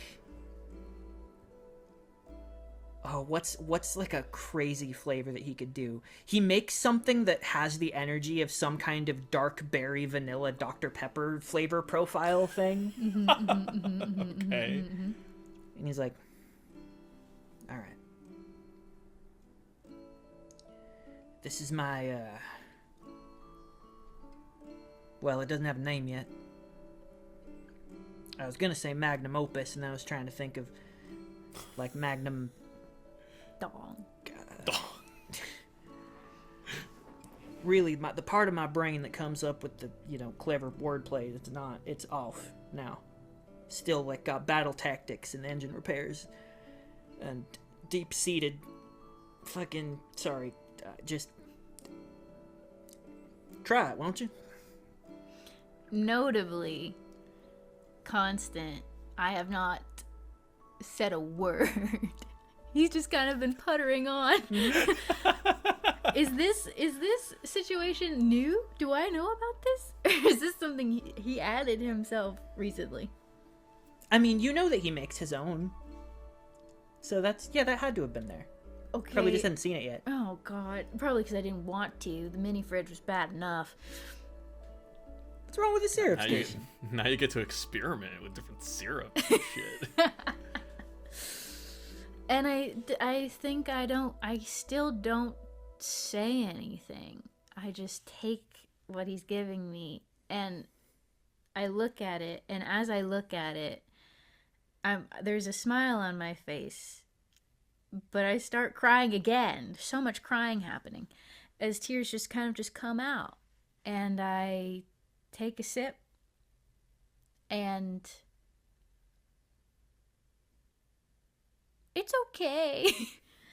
It's not my favorite, but we're getting there, and that's what matters. Um, Dark berry vanilla Dr. Pepper. yeah. That's crazy. Constant, canonically, not a Dr. Pepper fan. All right, so we've struck out twice so on real. the brown sodas. I had an idea. He would know. He would know that Constant, when they come through, they get like a lighter soda to clear soda. He goes, Like a Mountain Dew Baja Blast. Exactly. I've been inspired of late to try a new concoction. This one I do have a name for. Call it Blue Ocean. And he goes and he mixes up a lemon lime soda The Wii game? with a... That's Endless Ocean. Damn it. This is the tender moment. Tender! He mixes up what appears to be a lemon lime soda base with a like a blue coconut flavor as well. And it is definitely not me renaming an existing drink from a famous soda mixing drink fast food chain. And it's definitely Blue Ocean. And the tears are still coming, though, like, I'm not sobbing or anything. And I taste it.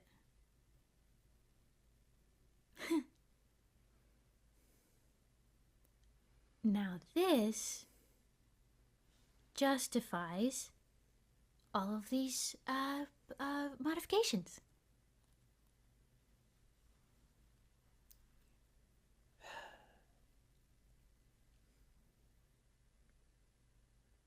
Something had to eventually, I suppose.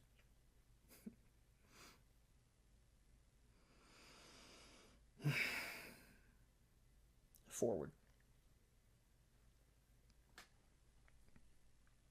Forward. Ruiso, what is your first thought when this is over? Your first stop. I don't know if I have anyone I particularly want to talk to. Mm-hmm. Maybe Tufti. Because the thing that's running through Ruiso's mind is just the concept of the concept of Enunala being transcended, Mm-hmm. which is like, it's not that he didn't think that the technology was attainable, it's just that like no Unala would entertain it. And so like he understood Constance's order to keep the body, to study it, and to research it for knowledge's sake. But he also understood Henry's desire to just have it be destroyed. Mm-hmm.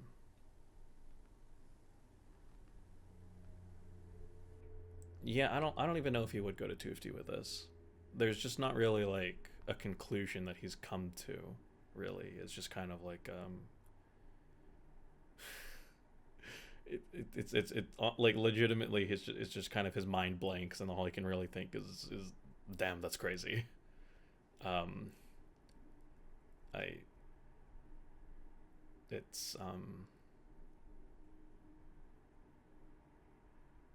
He would be happy if this technology never saw the light of day again. It's kind of, I think, where he'll conclude this line of thought. Mm-hmm. Rudy? I think Rudy, he takes a little bit of time organizing something, but he'll find Henry and grab him and drag him over to the maintenance tunnels of the Mariposa. And then he'll say, "Come on, I have something I want to show you." Yeah, all right. As he goes and he directs him on like the maglev rafts, he'll ask Henry, so what do you remember from the Epic of Gilgamesh?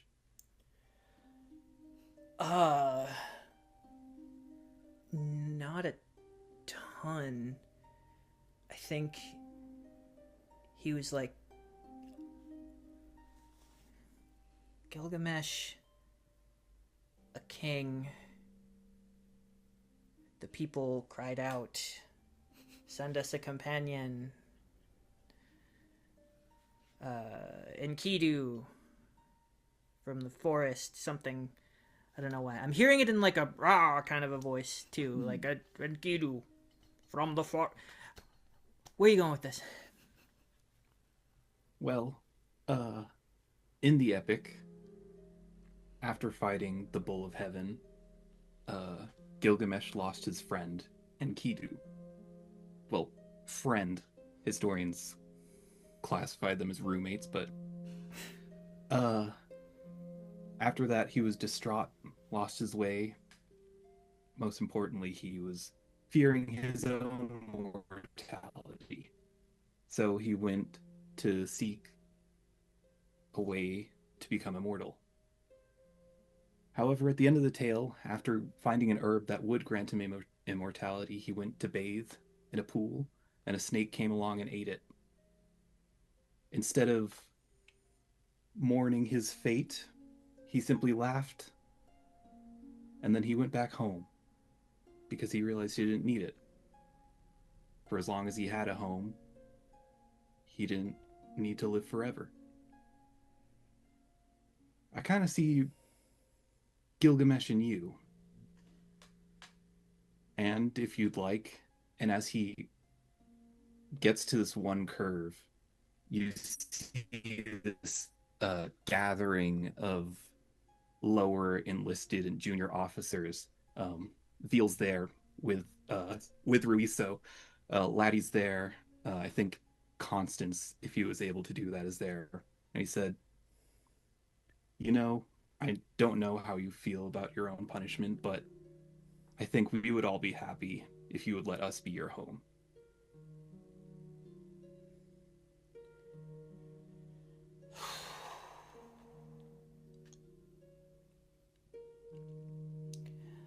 Wow.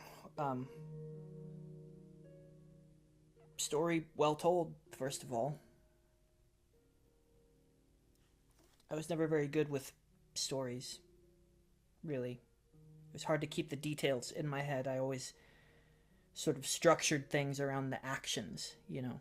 If somebody does something important physically, then that's the part of the story that I remember, and then everything else is just getting to those moments, right?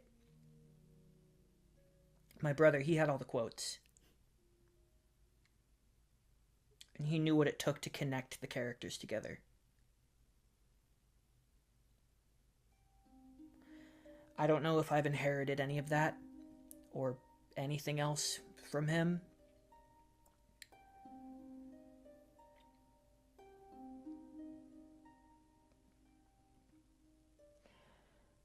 But if I can help it, I don't want to just sit around anymore. I have a life and I intend to use it, so if this is a place where I can be useful, I can't promise you how quickly or if ever that I will think of it as a home. I have a lot of things to think about in that regard.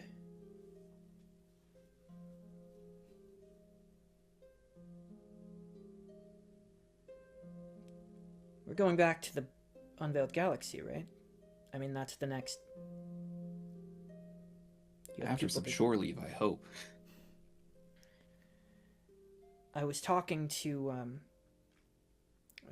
Mike a little bit, and the captain informed me that on one of your recent missions there was some mention of some coalition out there, like a group of aliens that you hadn't met yet, that had formed their own sort of cosmic trust, and that there was some technology you encountered, some vision of some ancient evil that they had fought. Very dramatically stated, but I guess that's what Okita is like. Anyway, what I'm getting at is, it seems like you're getting into the thick of some political dynamics I don't know. Maybe it'll be handy to have a guy like me around. Sometimes you need a blunt instrument. Things get hairy, you know? Broody will clap him on the shoulder, and then he'll turn to the rest of the congregation and say, 3 cheers for the Mariposa, huh? And then start passing out, like, snacks and stuff that have been hidden in this conjunction of different arteries within the ship. All right. And you see him truly, genuinely laugh for the first time since you've known him. And that is where we will end this arc of Starlit Future. And this chunk of episodes that we filmed. So that's a wrap on Starlit Future for a while, but not forever. Because rest assured, audience, I have written the basic plot line, and again, those of you who have watched this whole arc know what Henry was talking about just now. There are still more mysteries waiting for us always out there in the Unveiled Galaxy. Until then... As usual, thank you to Noir for joining us. Thanks for having me. Wow. This is awesome. This continues to be awesome. Hell yeah. So glad you were here. You did so many important, cool things that made the story better. Mm-hmm. Anything you want to plug for this final send-off? Oh, well, you can usually find me at Noir Galaxies on like Blue Sky and Instagram, and I'm also part of a different actual play called Rolling with Difficulty. All we're below? I believe we'll be in the midst of our third campaign, the second season of our third campaign or something like that. But yeah, check that out if you're interested. And you should, because it's a good time. Mm-hmm, mm-hmm. And Karik is one of my faves that you've ever done. I love him so much. Karik. He's so broken. Anything you want to plug, Ben? Check me out at your parents' house. Yo! Oh my god, that's the note we're ending on. Amazing. Yeah. Well, fuck my stupid send-off, I guess. Tenderness? More like chicken tenders or something to that effect. I don't know. Tenderness? More like tender nuts. Yeah, we'll go with that. Somebody stop him. Somebody stop him. Somebody stop the entire Oh, boy. episode. Yep. I say to myself editing this. Until next time, we will see you in the Unveiled Galaxy yet again for more adventures. Keep it cosmic. Bye. Bye.